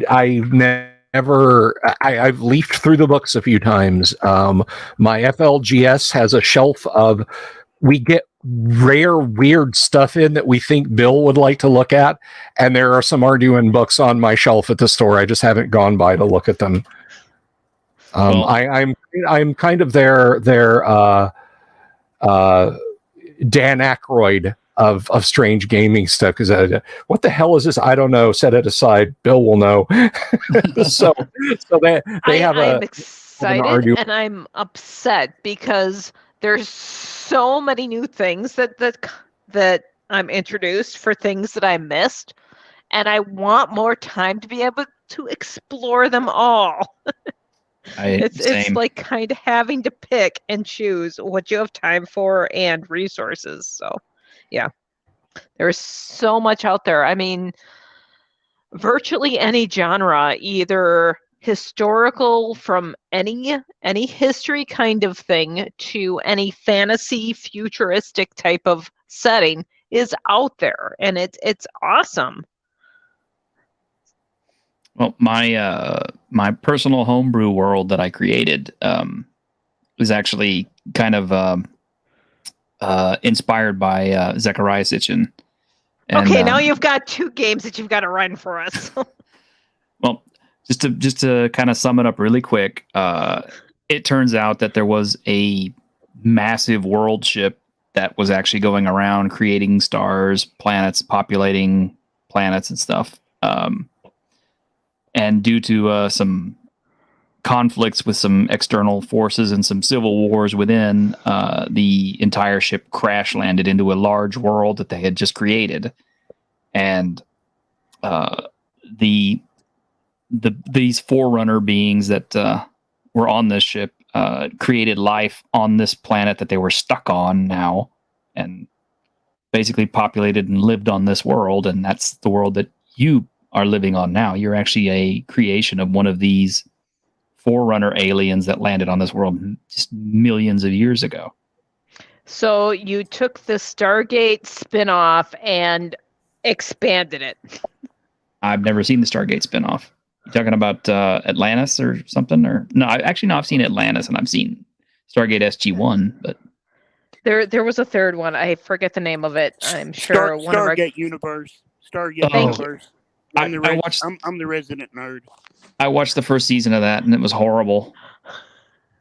I hated that show. It was Universe. No. It was a dearth, so we had to make do. Well, this is the most important question that you will answer tonight. Okay.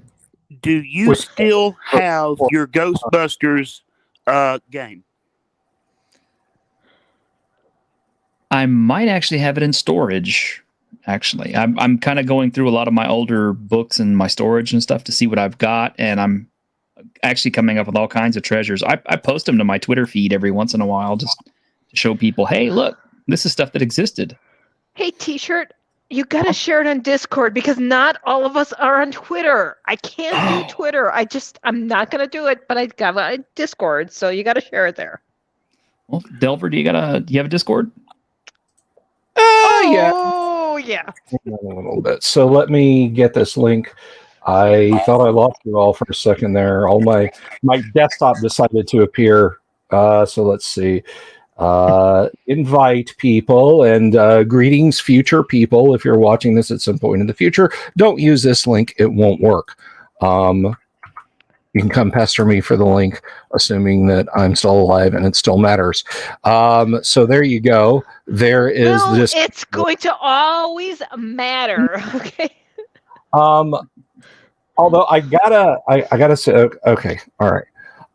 So yes, you can share that over to our Discord. You can come and join us on the Discord. Anyone can come and join us on the Discord.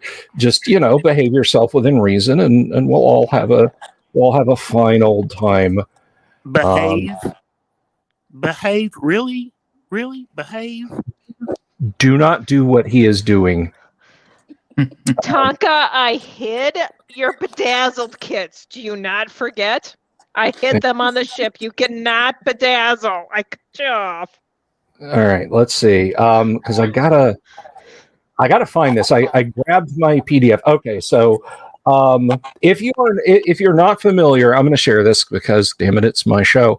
But if you're not familiar with Murphy's Rules, it's probably one of the best role-playing game books ever created, ever by Steve Jackson, and it basically is.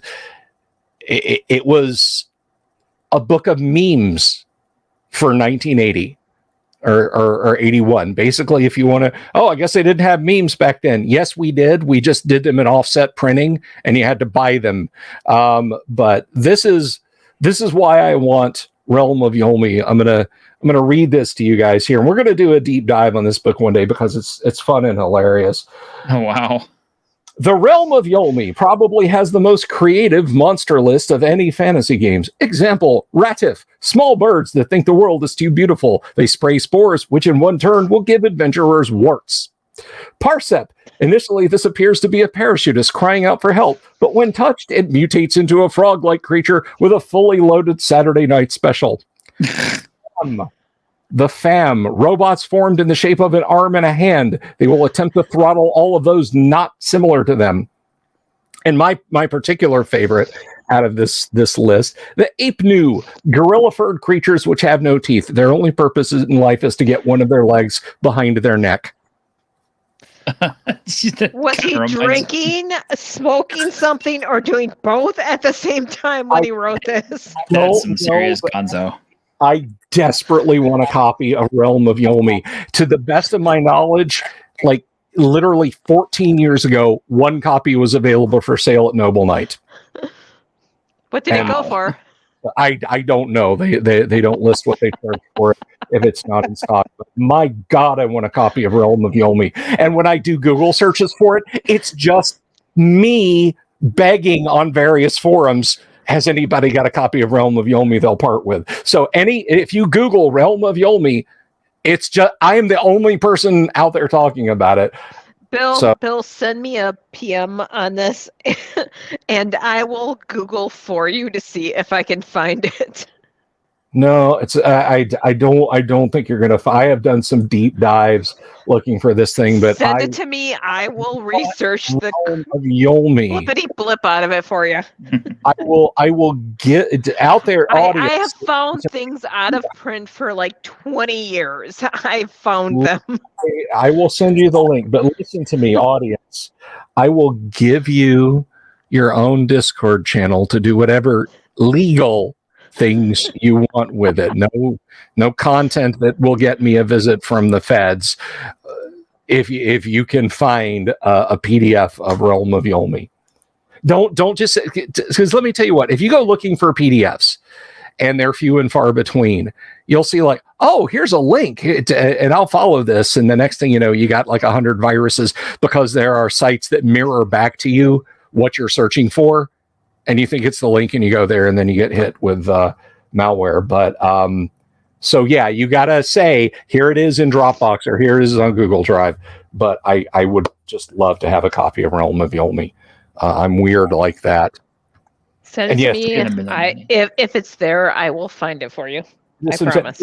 The rules could be horrible. The game could be entirely unplayable. I don't care.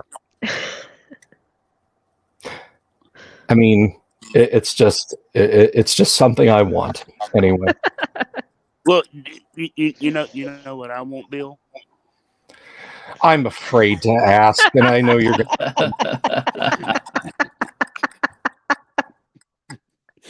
Well, there's two things. What is it, Todd? One, I won't tell you. Two, Thank goodness. two is I would love to maybe sweet talk T-shirt historian into coming on like next Halloween if he finds his Ghostbusters game and running a Ghostbusters game next Halloween. Oh, that would be fun. It's entirely up to T-shirted. I can't make him do things, Todd. Okay, I can't. Just because he's on the show, I don't get to tell him what to do.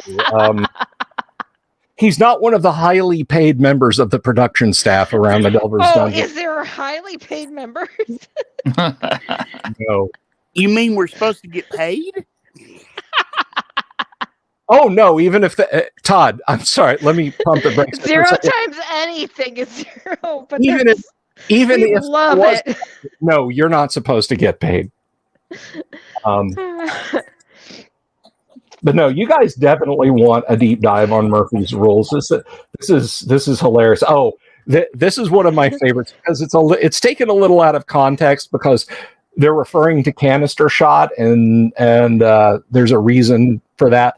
But I love this cartoon here. A cannon fired at short range into a target in Advanced Dungeons and Dragons does 12 points of damage, enough to kill the average first level fighter, not enough to make an experienced one stumble. What is wrong with that shield?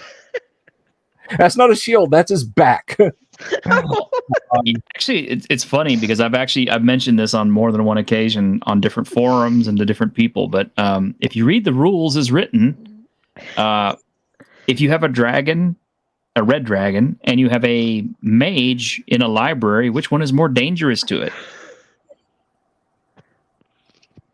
Probably the mage in the library. The mage, because if the dragon spits his fire, it doesn't combust objects. But if the mage detonates his fireball, it's written into the rule description that it causes things to combust. It burns papers. Now, Steve Jackson Games, I feel like we're skating dangerously close to a deep dive right now, but we're not going to. But I do have to point this one out because it's on the cover and it's very funny. Not to mention performing the Minute Waltz in Steve Jackson Games Car Wars, and they did poke fun at themselves. Yes, Car Wars is awesome. It is possible Car Wars is cool.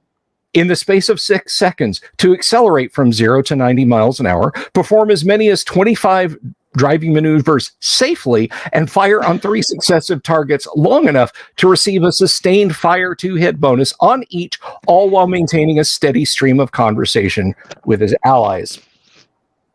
So that's the kind of things that they spoofed in Murphy's Rules, and we're gonna take a good fun look at that one of these days. But I just that is where I first heard of Realm of Yolmi, and my God, by the little bit they gave us there, doesn't that sound like something you want on your gaming shelf? Don't answer because the answer is yes. I know. Darn tootin'. Absolutely. Gonzo is good. Gonzo is good. Gonzo has been known to be a good thing all along. He was one of my favorite Muppets. That you have a favorite Muppet comes as no surprise to me. So one more time, T-shirted, you have, let's see, you have your YouTube channel here. I just don't want to forget it. That's not the, well, it's been nice, but moment I don't want to forget. There is T-shirted historian. Do you do the, did you set yours up so you do the little @ thing you can do at youtube.com/@t-shirted historian? I did that. I think it is set up that way. Yeah, it may have even been automatic. So you guys can follow the decoder ring version there, or just look up T-shirted historian on YouTube, and you can find him out there. So T-shirt. Can we convince you to consider The Ghostbusters DMing a thing? game here? No. DMing a game here? Like Ghostbusters? They're I mean, about to ask you to be their new dad, I think. Sure. Can we live with you, Bill No, Smith? you're the uncle. You are the uncle. Bill is the dad. You're the uncle. It's up to Bill if he wants to let me GM on his channel or not. That's his channel, but We'll talk. We'll talk. But We'll talk. Maybe T-shirted would like some traffic on his channel. You guys think? Perhaps. I don't care what channel. I just want to play some Ghostbusters. There you go. We can do joint custody. You know, it doesn't have to be a divorce. Okay, now you know how you get Tonka Todd to stop asking about Ghostbusters. Okay, so I'm gonna run a Ghostbusters game, and it's gonna be based on Ghostbusters 2016. Oh, that's Oh, you're Outstanding. doing the little girl voice. Oh, it's adorable. I can do it completely. You see, you thought you lost I know me, it's- T-shirt. You thought you Yeah. lost me, but I'm good. Just because you said that, I'm doubling down. I am down. you done We're done not it. in Vegas, baby. I could have warned you, but You didn't. didn't. I didn't know you were going to suggest that. To be honest, I would have said it won't work. That's what I said. I don't know anybody who likes the 2016 movie, but Yeah. It's like my daughter's cat, you know, the other cats like hear the water bottles being picked up and they split the scene. My oldest daughter's cat, which by the way, it is my oldest daughter's birthday today. Happy birthday, Charlotte. Love you, baby. Happy birthday. Yes.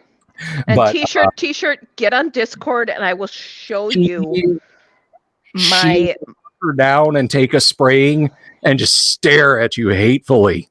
I'm While you on there. I'm on there. I'm on your Discord, so blinking. Okay. I will share my neighborhood Halloween thing. You'll see it. Yes. But anyhow, so what I have been saying, folks out there in audience land, whether you're watching this now or 5 years from now, and I mean this from the bottom of my heart, 2023 is positivity. Okay. There's too much ugliness and there's too much negativity in the world. I could turn my channel into I'm going to spend 15 minutes reading absolute horror stories about role-playing games, or I could go full /Paul, if you know the architecture of 4chan, and screech about stuff like that. There are channels that do that and they're very good at it, and they make a lot of they get a lot of clicks and views and doing that. I can't immerse myself in that constantly. Okay.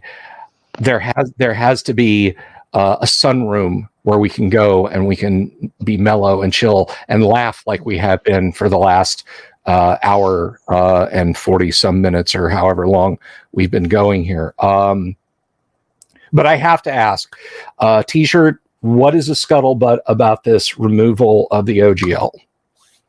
okay. Well, the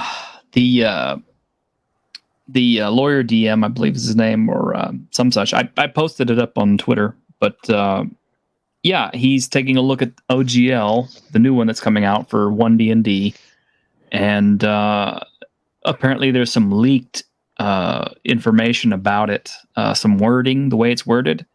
Mm-hmm. And it appears that that Wizards of the Coast may be trying to retroactively remove the OGL as it sits by updating it to change some of the way that the thing works. I'm not sure how much it's going to affect, the OSR guys or not. If it'll affect the 3rd edition at all or anything older than that, but it's definitely going to have an impact on the 5th edition and going forward the 6th edition, because that's what D&D 1 is. It's 6th edition. Right. Um, So First of all, I'm not an attorney. I've had one on the show before, Ty Beard, which do you know Ty T-shirted? I've heard of him. Yeah, Ty is a lot of fun. I've done 2 or 3 shows, not counting the anniversary show, which was 12 hours long, and he was on that. He kind of popped in and out from time to time during that. But he's a war games designer for he's a high-powered attorney first and foremost, but he designed a war game, and he's an old school gamer, and he's a lot of fun. If you get a chance to talk to Ty, take that opportunity. He has lent me some insight about the OGL, but this was many moons ago, and I think maybe if we could get Ty on the show one of these nights, it would be awesome. And he Completely. either talk us off the ledge or tell us to don our parachutes, because it sounds. First of all, look, I this goes back to the positivity thing, because again, we're staying positive. I bear no animus to anyone for the edition of game they want to play. I very tongue-in-cheek say, I love all versions of D&D, original, basic, first edition, advanced, second edition, third edition, 3.5, fifth edition. And Worst case, we've got the books and we go old school. I don't mention Corey, but I'm kidding. Look, play the D&D you love the D&D you play. Don't let people shout at you that you white-haired old grognards are terrible and you need to leave the hobby, or you 5e players are terrible, you need to leave the hobby. Because here's the thing. This is the important thing. And T-shirted, I think you're going to have my back on this. At least I hope so. We're all in the same boat together. When this OGL 1.1 drops, we're stuck. And if you want to move forward, you're doubly stuck. I mean, I could just sit back and say, don't care. Using OGL 1.0, that can't be revoked. I'm using it, and I don't care if 6th edition doesn't use it. That's no. That is a level of division I don't want. And I mentioned this the other day. We are being divided against each other. Mm-hmm. We've gotten to the point where mostly we don't edition war anymore, which is a beautiful thing. So they're trying to find another crack to drive the wedge into, and that worries me. That is very concerning. Well, they can drive in their own crack as far as I'm concerned. Well, I think there's a difference though, because you've got the old school players that are accepting, and they'll work through it and not let it affect them, because ultimately you can go back to pen and paper and sitting in front of each other, and it's all the online stuff will ignore it. And then you've got the new generation that's like, oh, well, we need this. So you might create a divide, but the two of them don't necessarily have to affect each other if it comes ultimately down to it. I have kind of two minds about this. Well, okay. I mean, first off, it's if you already own the physical books of any property, it doesn't matter what they do, because this is why I tell everybody, buy physical media, invest in physical media, because the digital properties have no hold on you. If I have let's say I have a copy of the Texas Chainsaw Massacre, and it's like the original uncut, totally whatever cut of it, and then some years down the line they decide to release a digitally neutered copy. Well, I don't care, because I've still got my physical disc. They can't touch me. It's the same with your books. You've got all your books back there. They can't touch you. But the people that this is going to affect is those of us who actively write for, games that are either D&D based, D&D related, or whatever, using the OGL. Mm-hmm. So that may hurt some of us, or prevent us from making new content, or hinder us from making new content. I'm in that same boat too. You know, I've got a book I'm working on with Tracy Lesh right now. Tracy's going to do the art for it. And I am now, I mean, hey, it's given me incentive to get the damn thing written before this thing officially drops. You know? But my other feeling on it though is, let's say they do it. Let's say they totally manage to invoke a method of OGL where it stops everybody from creating what they want to without going through them. So what? We'll take our systems, we'll change the names, we'll convert things. Hit points won't be hit points anymore; they'll be health points.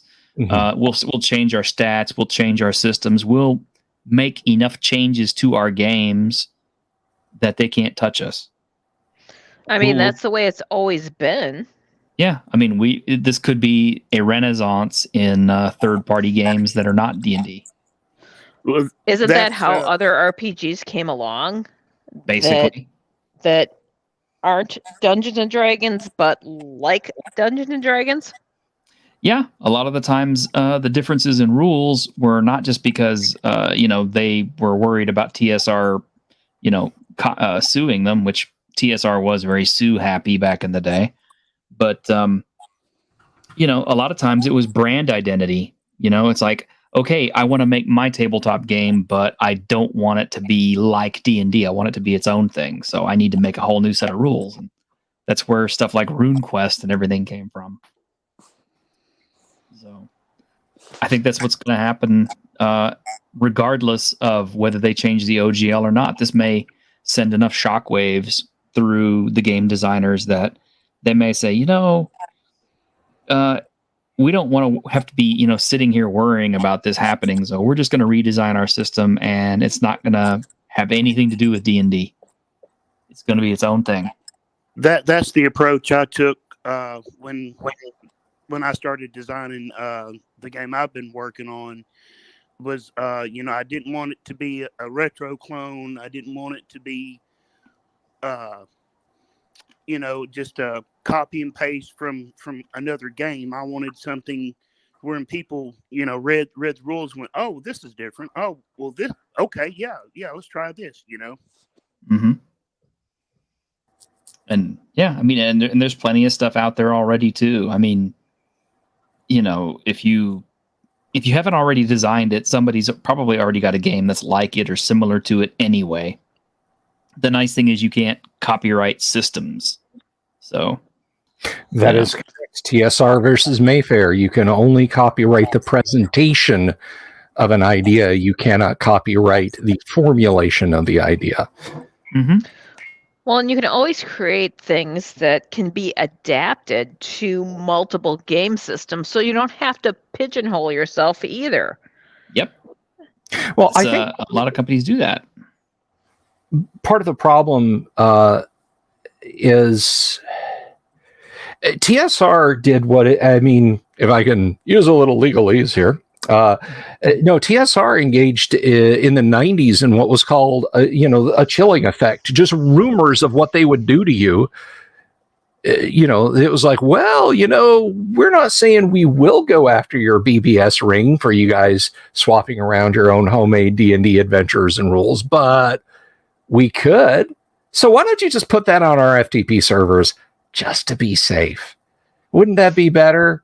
TSR was pretty brutal towards the end there. I mean, it's Lorraine in her bunker as artillery shells rained down. But I'm playing a game that's been around for almost 40 years that skirted that, actually, believe it or not. But post TSR, Wizards of the Coast coming in and basically saying, do what you will, was quite the breath of fresh air. And I kind of wonder if, I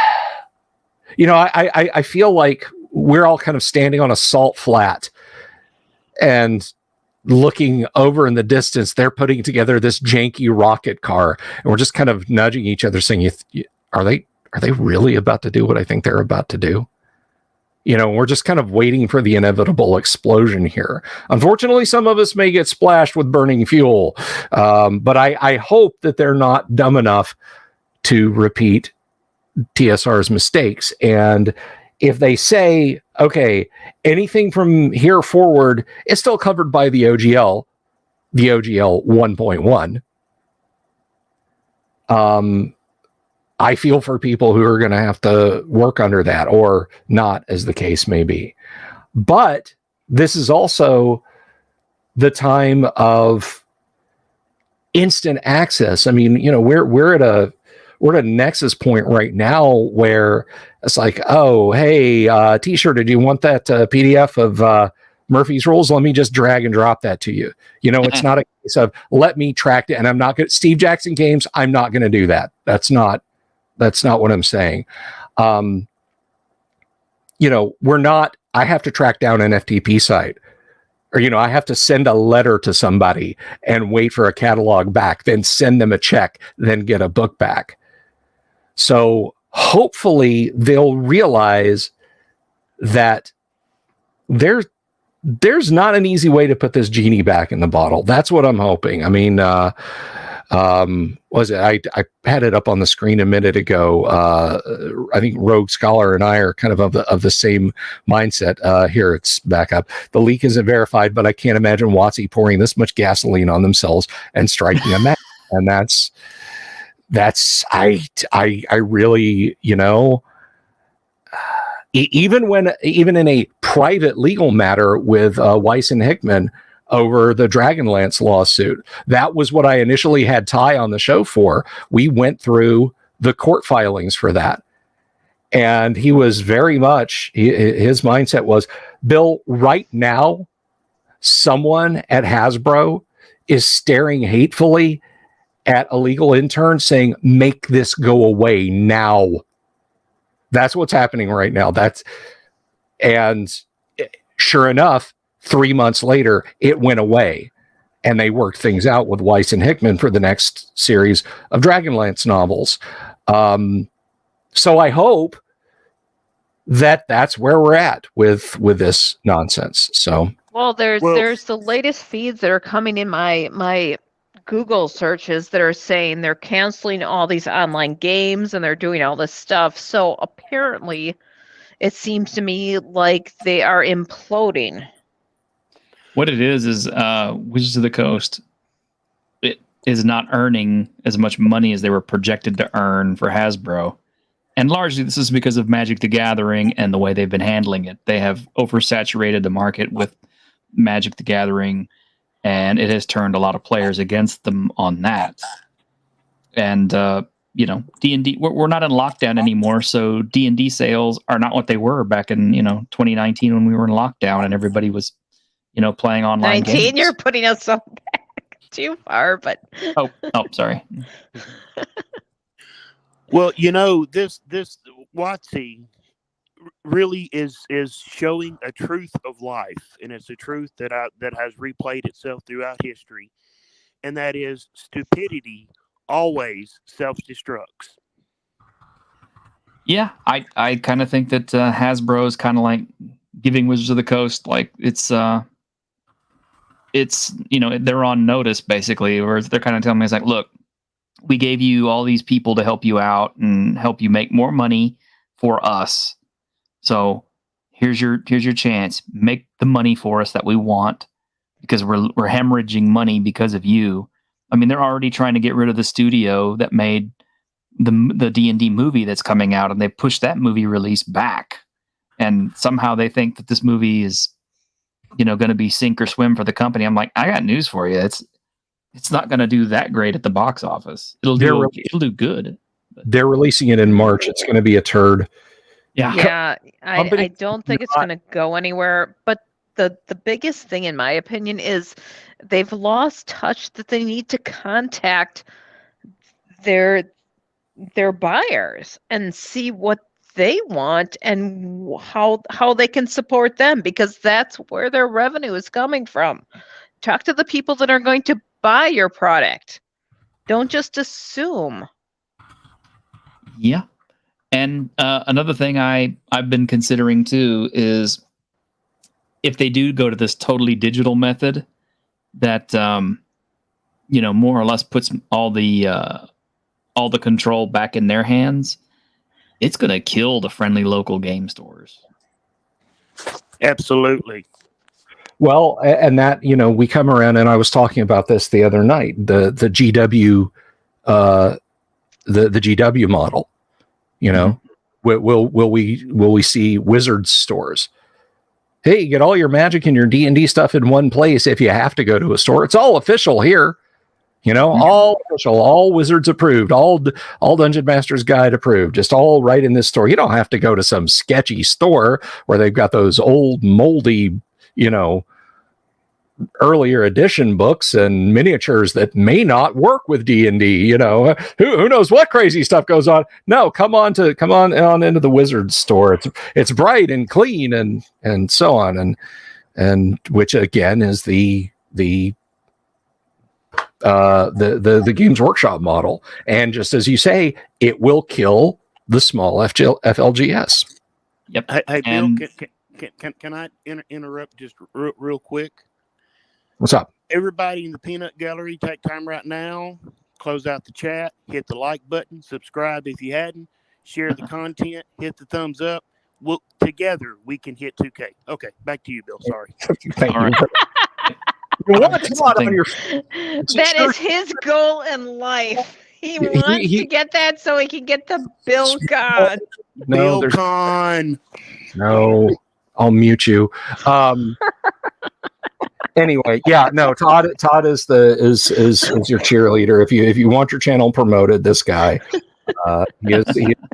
he is the inflatable noodle man in front of the used car lot that is the small RPG. Careful YouTube. what you wish for, T-shirt. I like those guys. I like those things.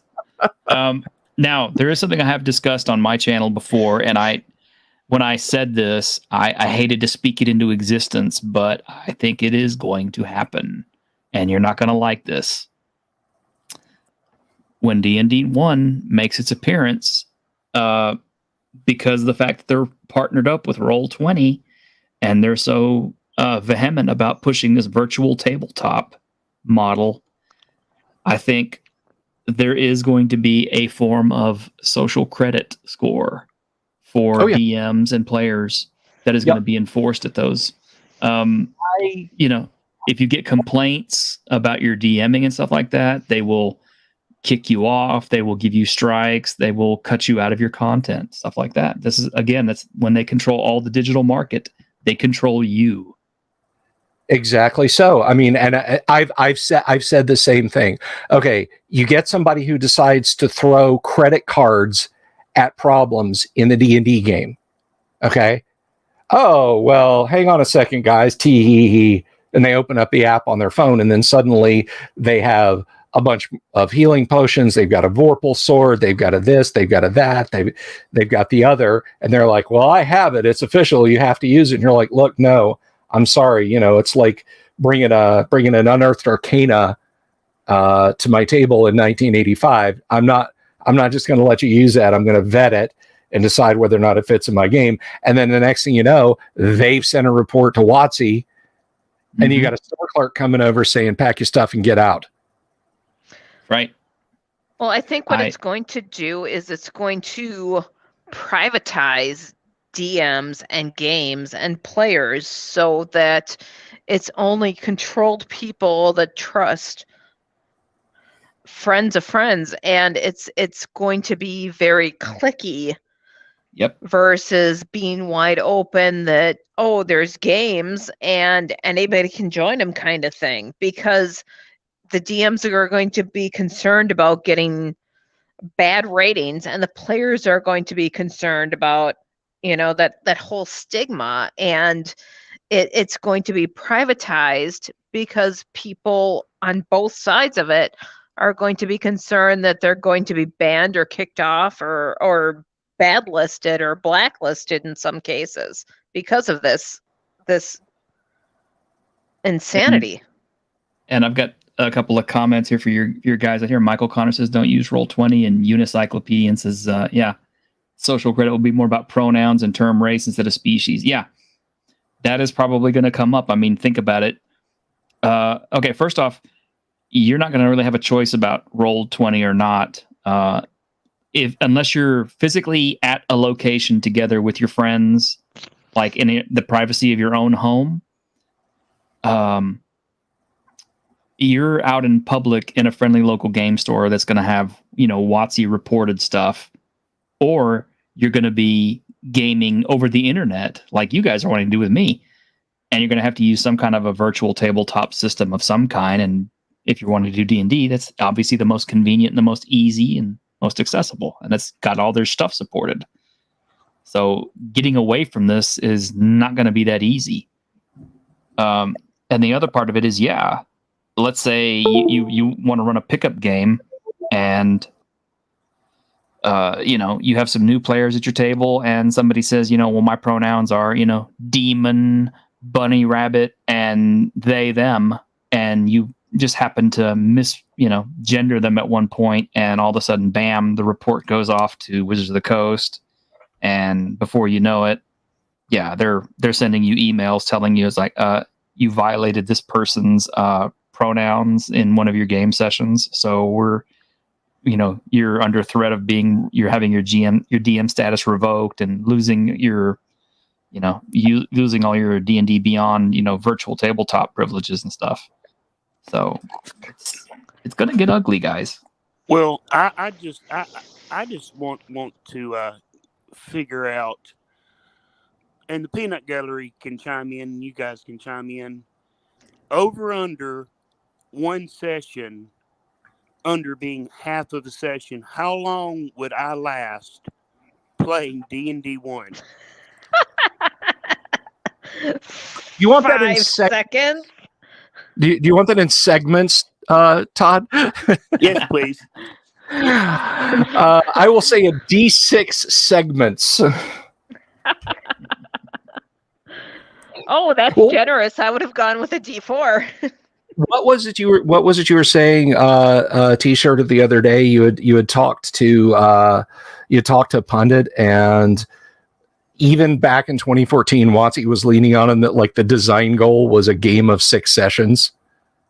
No, actually, what it is when I talked to Pundit, first thing Pundit told me was when they first envisioned the system, they also envisioned players, wanting to homebrew it, change up the rules, and do things for themselves, and make it their own. He said, from what he's seen, the players these days don't do that. They go by the rules as written. And I recall my own experience with D&D 5th edition. The first time I ran a 5th edition game, the only difference I had between a regular 5th edition game and mine was I used a critical hit and fumble table system because I like those. Mm-hmm. And those players looked at me like, I had just said the most horrible thing in existence, and I had lobsters crawling out of my nose. They couldn't believe it. I was actually introducing something into their game that they were not used to. And they didn't like it.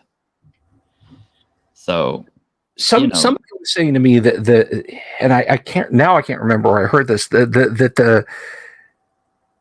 the 5th, like, they were literally like Wizards of the Coast aim was that a campaign should be like literally 6 sessions. Well, okay. Here's where that goes. Obviously, from all their campaign settings, they were designed to be self-contained campaigns because, like, if you played like Waterdeep Dragon Heist, it was designed to take you from level 1 to 20. Mm-hmm. So characters would never, cross-pollinate into other campaigns and stuff, which is weird if you're a grognard, because how many times did you take character you were playing at one person's table to another person's table? All the time. All the time. Yeah. Well, they don't do that now. No, it's the character just stays in that one little campaign the whole time. They live and they die in that one campaign, and that's all they ever have. But that's the thing. When I first started hearing about it, I heard that, game sessions never got usually beyond 6th level. Right? of, the players never usually got beyond 6th level from first. Pundit corrected me and said, my friend, your information's out of date. He says it's 6 sessions now. Yeah. He says your average player doesn't play longer than 6 sessions. That's pathetic. Yeah. I mean, I've said this before. Look, I'm not going to break my arm patting myself on the back, but the Monday night game that Safi just joined, that game's been going since 2014. I can't imagine. Well, not just joined, but for a few months. Well, I mean, yeah, for a few months, but even relatively speaking, yeah. Even for just months, you are now outstripping the modern campaign in terms of participation, which blows my. We used to play years and years with the same people. I thought that was the goal. I thought even under the auspices of 5e. See, I remember coming home from work. It was 1999. I came home from work. The fire in my belly for AD&D had been rekindled, or for D&D in general had been rekindled. And my wife met me as I was coming up the apartment stairs. She said, "Oh, you got to come in. I've got." I don't remember what she had on. It's like NPR or something like that. They're talking to the D&D guys about the new D&D, and so I listened. And I guess it was Ryan Dancy. And immediately, like out of the gate, I was like, or out of the gate rather, I was like, "That's not. Why would you like do that?" I mean, because whoever it was talking, it may have been Atkinson, may have been Dancy, I'm not sure, said, "Well, we polled players, and the way we designed the game was because they wanted to be at a certain level after a certain number of games that they played for a certain amount of hours. So we built all of that math into the game to do that." And I'm like, "What? Why? Ew. Why? Why would you just reduce the game to a formula?" And I did, and this, people give me flack about, hating on 3rd edition back in the day. And like I said, I don't edition war anymore, but I played a lot of it. I played for years because that was what my friends wanted to play, fantasy. They wanted to give D&D a try. So we played D20 fantasy through Wheel of Time because my wife and some of the guys we played with, huge Wheel of Time fans. So we played Wheel of Time D20, and then we switched over the campaign to D&D 3.5, and we played that. And I saw it in action that there's pretty much one right. At the time, it seemed to me that there was one optimal way to play it. They designed it just to be optimal like that. And I kind of just let that fall by the wayside because I don't worry about that anymore. But this is like that, but worse. This is like that, but distilled down into, we have decided exactly precisely how many sessions you will play to have fun. When they're losing the RPG part of it, because some sessions are strictly RPG and no experience per se, and there's other ones that are strictly combat and treasure, which is going to be completely experience. Okay, so two things on that. One, because of the way that they now use their what the hell is it called? The touchstone rules or whatever. Milestone rules. Yeah, because of the way that they use their milestone rules now, you're not even required to have the requisite amount of XP to do anything. Your DM just simply decides, okay, you've reached this point of the adventure, you can level up. Is this like the participation awards? Basically. Yeah. It's level digging. If you play, RPG for snowflakes. Yeah. If you play a CRPG, a lot of times, like how many times you played Skyrim and you hear that little drum thing, and you see the little pop that comes up, you've leveled. Mm-hmm. And you just keep on fighting, right? Your hit points max back out, and you can keep on, and you just keep on rolling, and maybe you can go in and do stuff in the skill tree. And we called that level digging back in the day, and we were adamant. Even the guys who played 3rd edition were like, "Yeah, we're not level digging. When you guys get back to town, we'll calculate up some XP and you can get that. They weren't all into the proper way to level, which is, gold for experience and pay to train and evaluation of how well or poorly you played, but still they weren't into level digging. So what you're saying is there's level digging now and it's just part and parcel. So it's a kid with microscopes burning ants, basically. Well, it's level more than digging that, baked into the rules. Well, there's So- that. Yeah. And remember, milestone is just an option. You don't necessarily have to do it that way. But and a lot of people are misusing it because they didn't read the rules, because a lot of the players don't read the rules.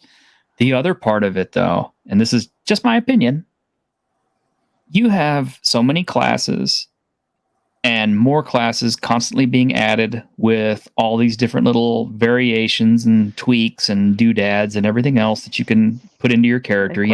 I want to play a Paladin of Paragon or whatever, Paladin of Retribution or whatever, right? Okay. So you have this element of interchangeable numbers of classes, and then you also add into it the constant addition of new races constantly. So, as I've said before, race is pretty much just a skin suit to these kids. So what happens now? It's you have an entirely different car and an entirely different, suit every single month that you might want to try on and play with. What's your impetus to want to stay with the same character in the same game all the time? Then That's terrible. That's I'm sorry. Band of a gnat.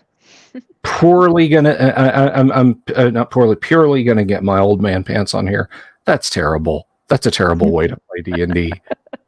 I'm sorry. I dream about one day not being the eternal DM in the Monday night AD&D game and playing a character for years and years and years and years and developing them and creating a backstory, because that's not something you bring 9 pages up to the table, just in my opinion. And doing that for ages. I don't know that it'll ever happen, but I have told the Monday night group, my goal is to play the what I consider the physical graffiti of AD&D campaigns, which is G123, D123, and Q1. And if we get through that, TPK, Loth squatches you all like ants. You guys kill her and liberate all of Greyhawk, whatever. I don't care. When that's done, somebody else is going to have to sit behind that damn screen. Hey, Bill. My character does not have a backstory yet for my Monday. It's developing as we go. I know. Bill, can I ask you for something real quick? You've got a guy in the audience who is my top dude.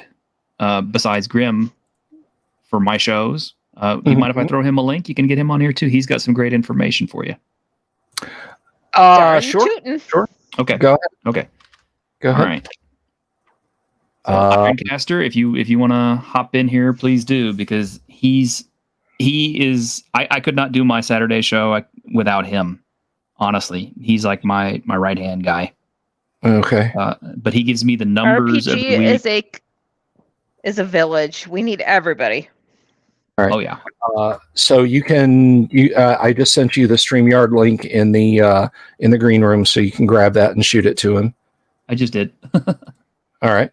So hopefully he'll join us up. But I finished the GDQ run, and my buddy Dan, if you're out there listening, hi Dan. That it's up to you, bud. Dan's one of those prodigy DMs. Like he gamed with us for a good 3 or 4 years, but he had never played a tabletop game. And when my wife had to, she had to have some surgery back, I guess late last year, I should say now, back in August, September, I was available insofar as I was in the house.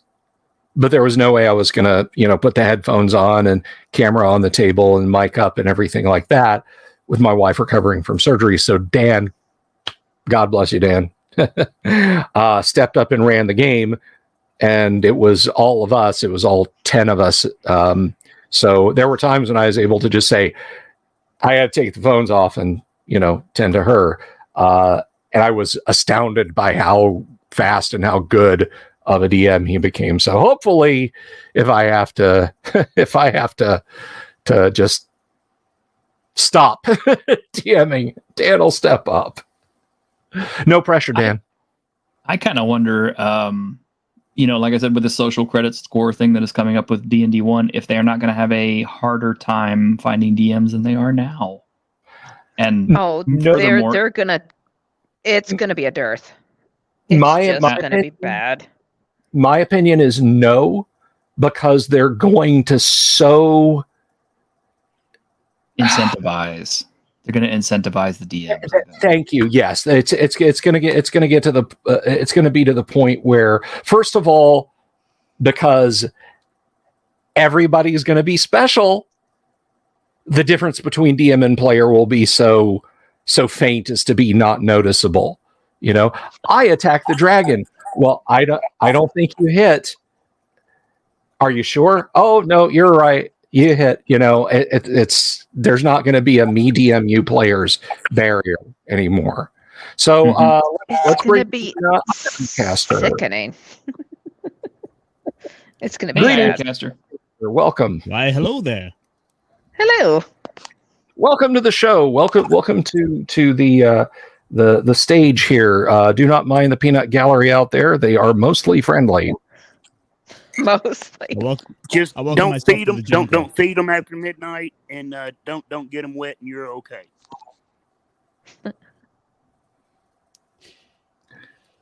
Going with the gremlin theme. Sorry, it took me so long to get on. I was just hopping out of the shower. That's quite all right. Clean is good. Clean is good. So we're just hanging out. This is normally the night when we play Traveler, but we play a game that is run by my co-host Kyle Schuant, but he is currently on a train somewhere in the empty hexes of Central Australia. So he'll be back next week or possibly the week after to do that thing for us. So I just said, what the hey, let's do some positivity. Let's have some good fun, and I'll kind of open up the lines. So good evening, caller. You're on the air. How can we help you?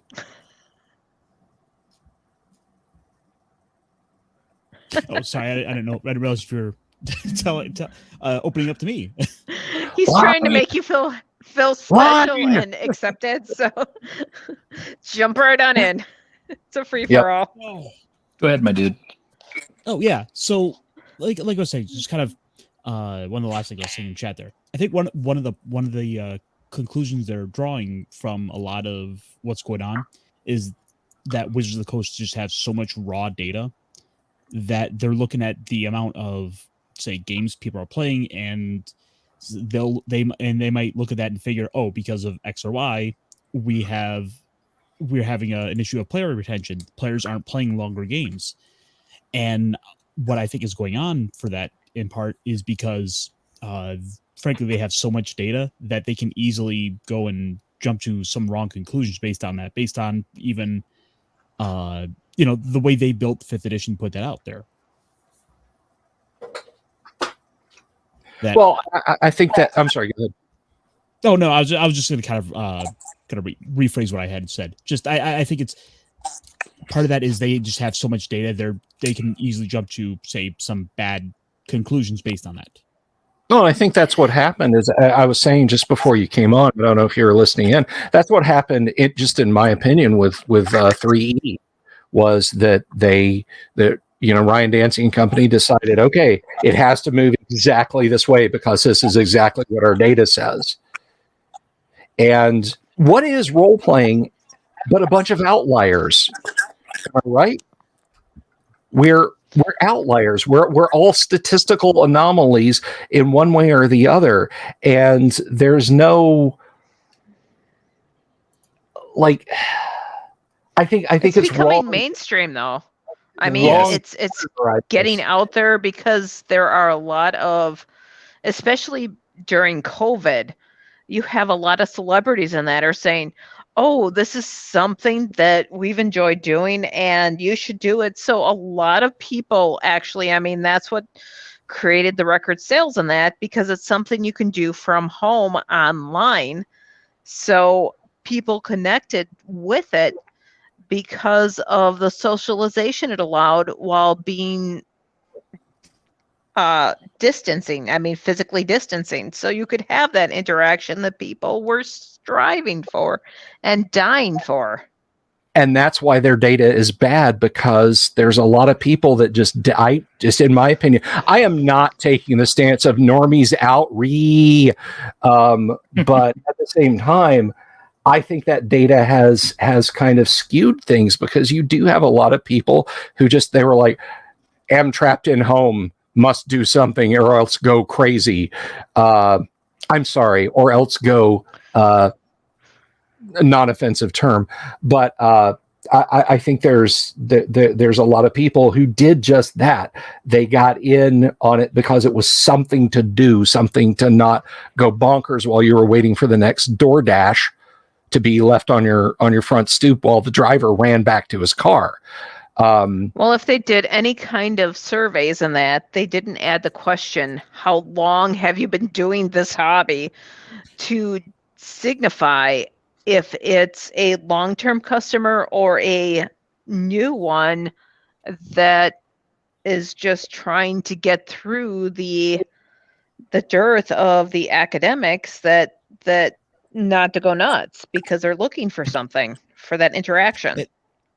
And I think in part that's also that there is a bit of a problem with the data collection. There is a bit, because so many, we'll say classic old school grognard players, they don't play in those modern ways that they were able to get the data. I mean, how many of us are going to go sign up for on Roll20 to run our games, whereas we just got together, or we got in a Discord chat and we just played? That's data they don't have.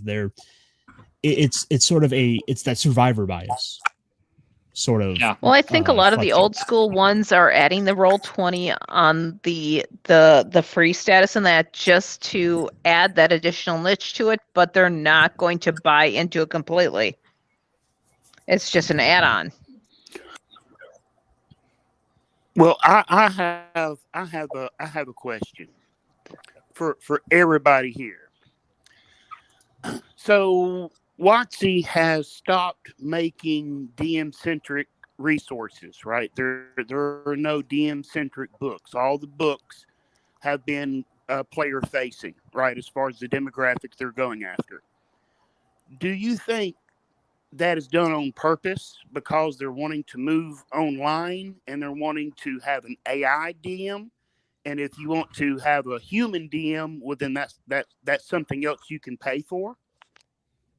I'm not sure about that necessarily, but I will say that one of the reasons they put out so much player-facing stuff is because, we already know the numbers, and that is the DM is the guy who is fiscally responsible for the most amount of stuff, because usually it's the DM who is buying the DM's guide, the monster manual, the player's handbook, the dice, and the modules, the DM screen, all that stuff, the miniatures, the board, all that. The DM is usually the guy who's footing the bill on all that stuff too.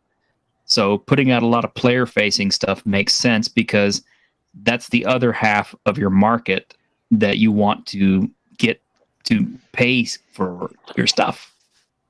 Well, go ahead.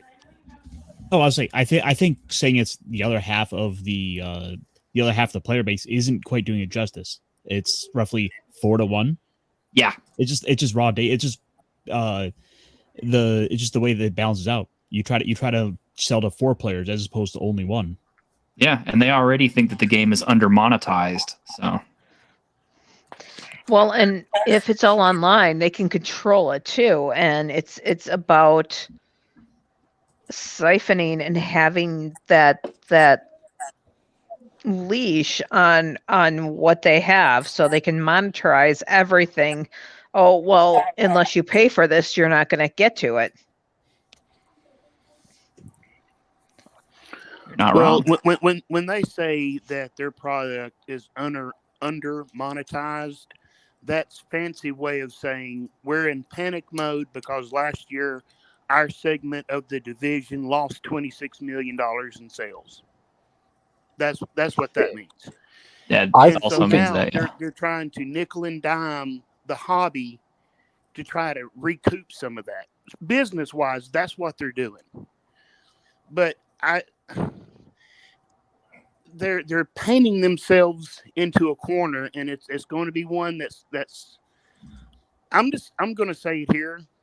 I've said it many times before, but I give WotC and their D&D division, I give them at most 5 years before Hasbro sells them. It's possible. Yeah, and I could, maybe we could do a big crowdsourcing fund when that happens, and we could buy it in Bill's name, and then BillCon would be when we release the game. it wouldn't That's- happen because it's not going to be called BillCon, but it is Guac, and it will forever be the Guac. Thank you very much.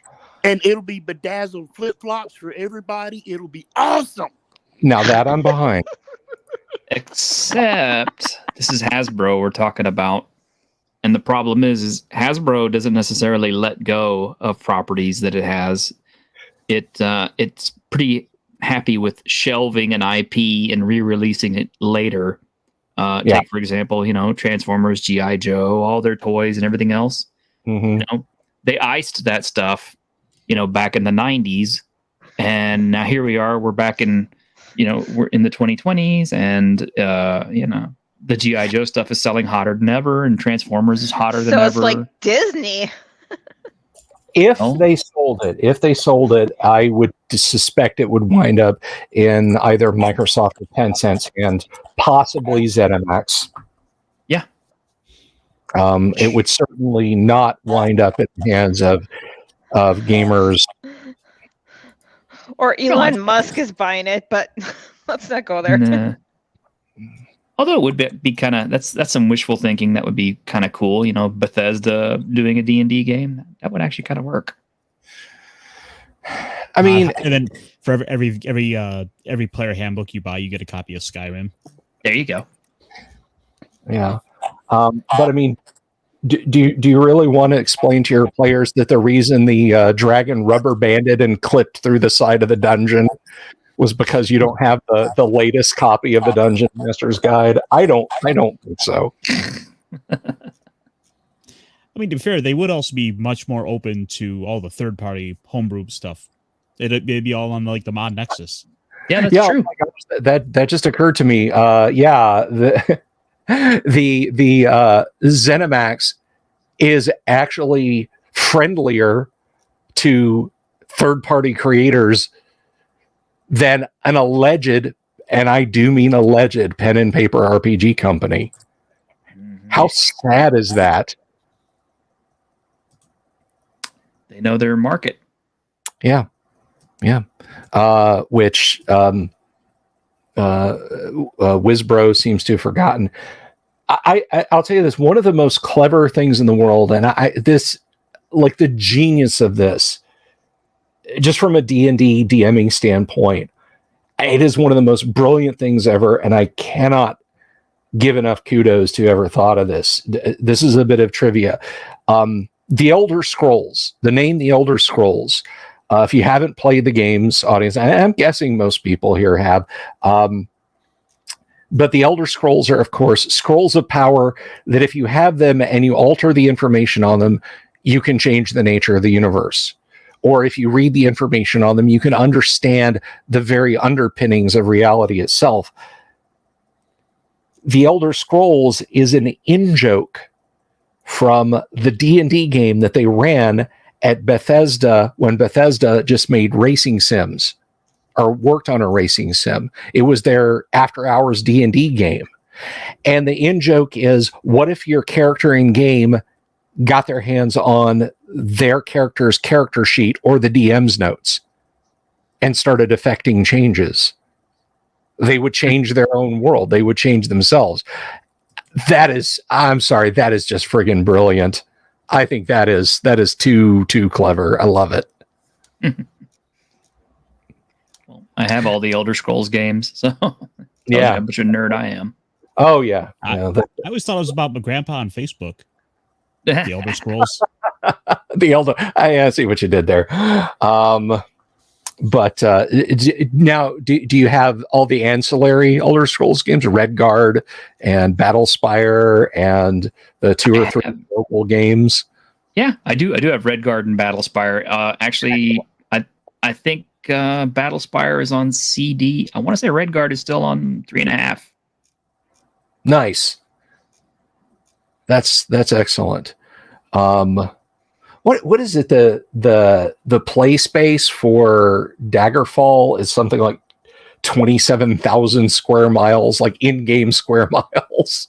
Yeah. It like if you rest a book on the directional key, it'll take you like a week to move at the longest distance between 2 points in Daggerfall. They said, okay, well, we can make how big do we want to make our world? How about the size of southern England? All righty. And by God, they did it. Wasn't that also the first game to really use fast travel? I don't remember if they used fast travel or not in the early ones, to be completely honest with you. I know that I know starting with 3, they ditched their own engines and they introduced the Gamebryo engine, which they're still using to this day. That's not a good thing. that's not a good. Hey, Gamebryo worked really well. Why don't we use it for why don't we use it for Oblivion? We'll just tart it up a little bit. It's getting a little creaky. You're asking a lot of an engine that's 4 or 5 years old now. It'll be fine. Hey, how about the new Fallout property? Let's bolt that on there. Maybe we should develop a new engine. Nope, we're not going to do that. Just keep it coming. What, and spend money? Yeah, and it's gotten to the point that when they released 76, of course, you guys know about the fiascos about 76. Somebody dug into the code with a hex editor, and they're like, "This is not a new game. This is the Gamebryo engine. You guys are still using the gosh darn Gamebryo engine from 1999." Well, they found the code for the dragon from Skyrim in there. Yeah, the gunships. If you Fallout 4 is a lot of fun, but gunships, the Brotherhood attack helicopters their AI is completely jank. I've never seen anything approaching a fix for it, and they found out why, because they just took the model for the gunship and pasted it onto the Dragon AI. And that's why the gunships are so jank, because they think they're supposed to be dipping down and biting you. So if you're walking through the ruins of Boston and you're like, why is that Brotherhood gunship like 5 feet off the ground and firing rockets at that super mutant? Why are you not like 1,000 feet in the air? It's because it thinks it's a dragon. Kind of works. Yeah. That is an improvisational DM move, not a hey, we should put this in the computer game move. It's like, crap, the characters brought a helicopter from the wreck of the spaceship in S3. What do I do? We'll just we'll just use the rules for a dragon. We'll just use the flight rules for a dragon, and it'll be fine. Okay, in pen and paper, maybe not so good in a multi-million-dollar computer game. So Todd had to step out. He's having audio issues. That weird RoboCop error or echo we were getting was feeding back through his sound. So hopefully he'll be back on. Oh, good. Yeah. Let's see if we can add him back. There you are. Give us a mic check, Tapa. Nope. So be sure to hit the like button. You also want to subscribe if you hadn't.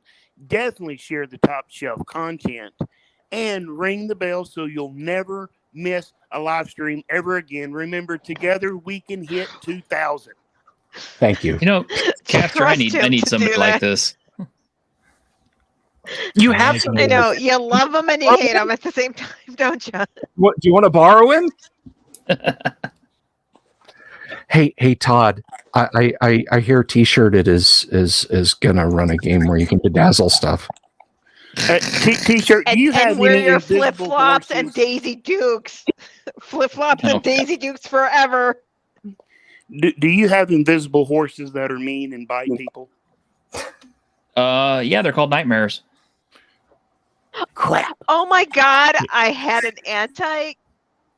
in an evil party. I played a cavalier that was a drow and summoned my warhorse. It was a nightmare, and then I died. It was a love-hate thing. It was a nightmare. Once when I was 12, my friend's brother that taught him how to DM came in from college before he graduated, and my friend's mom made him run us through some D&D games, I guess to try to keep the older brother out of trouble. And he said, hey, I'm going to run you guys through my world. It's going to be great. He didn't really want to be there in the beginning. So to make it extra fun for him, this group of really weird 12-year-olds, I was the voice of reason in the group, if it tells you how weird we were. We decided we were going to roll up Cavaliers, and so we put our primary number in comeliness, and intelligence was our dump stat, and we called ourselves the Pretty Boys. We died horribly at the hand of kobolds, but it was the most fun we ever had. And at the end of it, the DM was totally in love with our characters. By the way, our characters had prep names like Pinky, Biffy, Buffy, Was it someone Clyde? So we're the Valley Girls. I'm sorry. What was that? Ironcaster? Oh, I said Pinky and Dot was one named Clyde. We're just using all the ghosts from Pac-Man. That's right. Oh, there you go. Pinky. Oh yeah, completely. What's crazy is our we were on the big Animal House kick, and our the preps from Animal House, that was our template for our characters.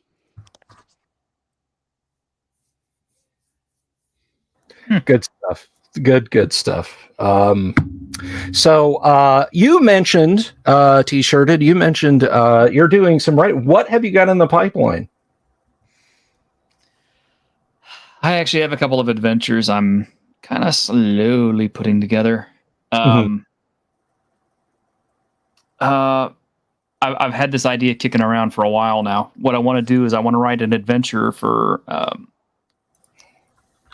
low-level characters to start a campaign, and it's quite simply, it's kind of like your characters were defeated, and you've basically woken up in a with one hit point apiece in a basically a big giant pit full of other corpses and things. Big giant pit where they basically just throw corpses, and from there, your 0 or first level character has to find resources within that area and escape the cavern system, because one of the problems they're going to have to face down there is ghouls that come out to feed on these things and other critters that come out to feed on these corpse piles.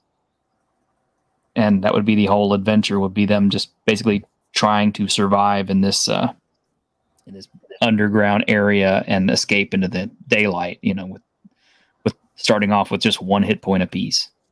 Nice. With just one hit apiece. Well, they've just woken up after being defeated. Excellent. But I like it. But the caveat for that is, I would have basically like two versions of it. One is a starter for a game, but the other is also as a TPK resource. Like, if your party got TPK'd, rather than just straight up killing them outright, because the players today don't want to have their characters killed off. So you say, okay, well, instead you all wake up with one hit point and you're in this corpse pit. You can hear things moving around in the darkness, and you don't have much time to scrabble together some weapons and some gear from the corpses here before, these things, notice you and start deciding that you look better than the corpses. Well, there was a game I was playing with one of my groups that it was aliens, and we basically had jettisoned en route in escape pods, individual escape pods, and we woke up in the mud, and obviously just a few of us survived off of the ship that had been taken down. So we started out with nothing, and basically, similar situation, like 1 hit point, and we had to find our way. So that opens so many opportunities up for so many different scenarios. It does. So you're self-publishing, right? Yeah, I will probably end up going through Grimm's postmort.com system or setup. Right on. Very cool. You said you had a couple. Do you want to discuss the other one? I don't want to give away all of your cool DMing secrets. The other one is a tomb type thing that I'm working on, where basically you get to the your characters and everything have reached the tomb of whoever it is, and you have the treasure in hand and everything. Unfortunately, the trap got set off. The tunnels that you came in through collapsed, and now the only way out is to go through this unknown sections of tunnels and things that were not on the original tomb blueprints, and there you start like kind of a little bit of a nightmare run. So very like not very, somewhat like Hidden Shrine of Temicon. Kind of more like Indiana Jones, actually, the Raiders of the Lost Ark. Except that if you could imagine the movie starting off with him pulling the idol, and then that's where the movie would start. That's where the game would start. You get the idol, and Hey, Ironcaster, could you please let us get a word in here? The crosstalk coming from you, my dude, is just and just sitting over there quietly. Sorry, go ahead. No, you go ahead, Ironcaster. We've heard enough from Tonka. I'm don't really have I'm still just kind of trying to get my butt in order to actually get to running some stuff, because it's mostly been player stuff lately. Though I have been kind of having some luck finding just random like people from work, and I'm showing them some of the alternates to just 5th edition, which I've got the guys excited for a lot of the Kevin Crawford stuff. Nice, good stuff. Michael Connor says, are the characters going to be as pointless as Dr. Jones? Hey, look, no, we don't do that. Indiana Jones wasn't necessary for the movie to happen theory around here, because the movie isn't about the Ark, it's about the man. And that's a really fun role play game. I have not played the Indiana Jones RPG. Ty he's a nut for it. Ty really likes Indiana Jones, but I unfortunately have none to share with him in all the boxes of crap that is surrounding me here. Unfortunately, you have it. Yeah. Well, you trade Nazi miniatures, right? Say what? I'm sure there's a Doctor Who RPG. I have not heard it, but I have if there is. When and I probably shouldn't have said that word, only to go and bleep that out. But when TSR got the license to produce the Raiders of the Lost Ark game, they sent over a list of words that were copyrighted to Lucasfilm, and they said, okay, put TM after this. And one or two of them had, this character, and then in parentheses, National Socialist, the short form of National Socialist, and then a trademark. So every even generic pieces that were just, it was like National Socialist Soldier trademark. So the joke became that TSR had trademarked NAZI. The Nutsies. Yes, the Nutsies. That's actually in Murphy's Rules too. We'll find that when we go digging through Murphy's Rules. But I am starting to wilt, my friends. I have had a stone groove having everyone on here. One more time, though, I'm gonna grab your URL here. Let me see if I can find this in and amongst the linkage. Where is it? And then we're going to go ahead and wrap up. But does anybody have any parting thoughts or parting shots or anything before we call it a night?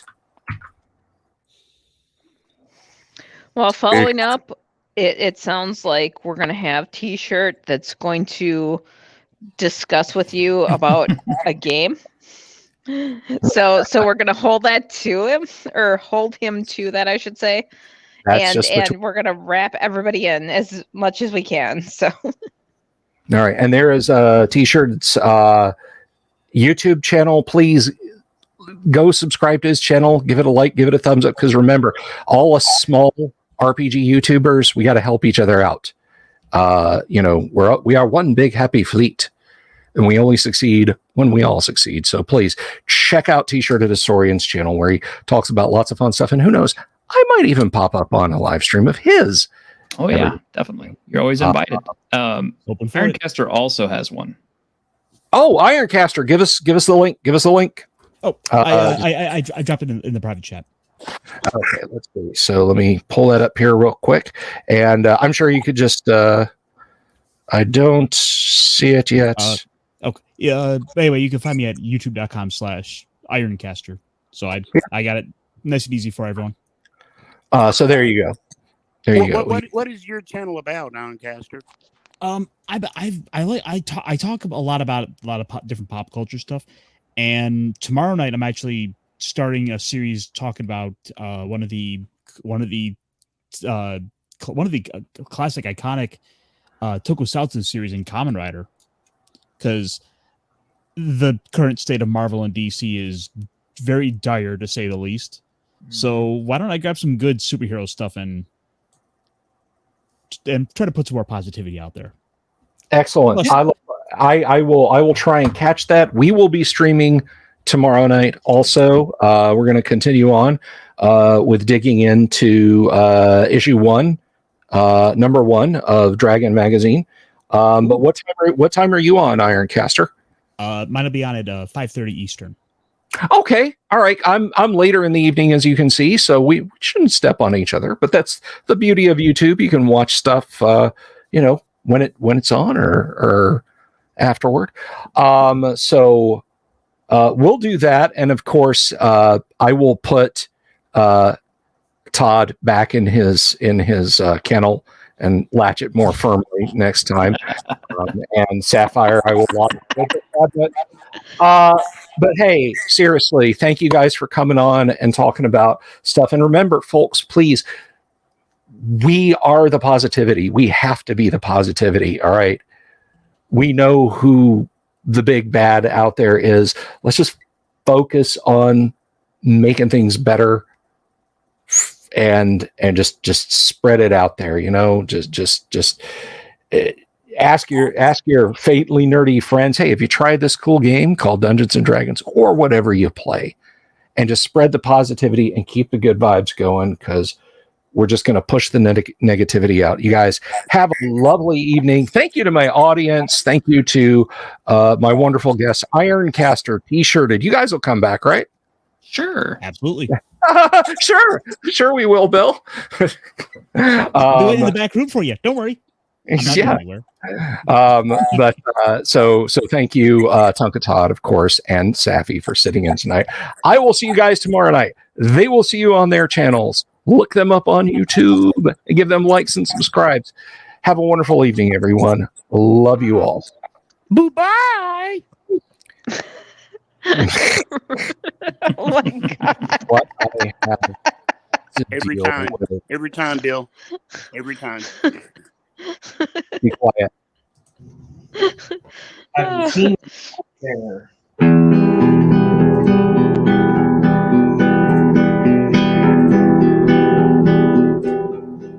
Here's to all the weirdos everywhere in the woods and in the air. Have you seen my owl bear? Should I shave off all my hair?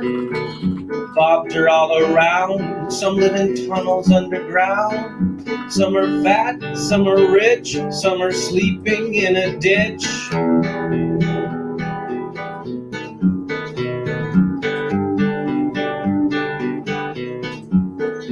Can you ride a crooked horse without a saddle way off course? Naked as a toad, all the way to Smoky Joe's. Have you seen the little creep driving fast in his little green Jeep? He smells like fish and brandy, but his rotten teeth look dandy. Take me to the show, I don't care if fast or slow. From action flicks to dancing dicks, just take me to the show.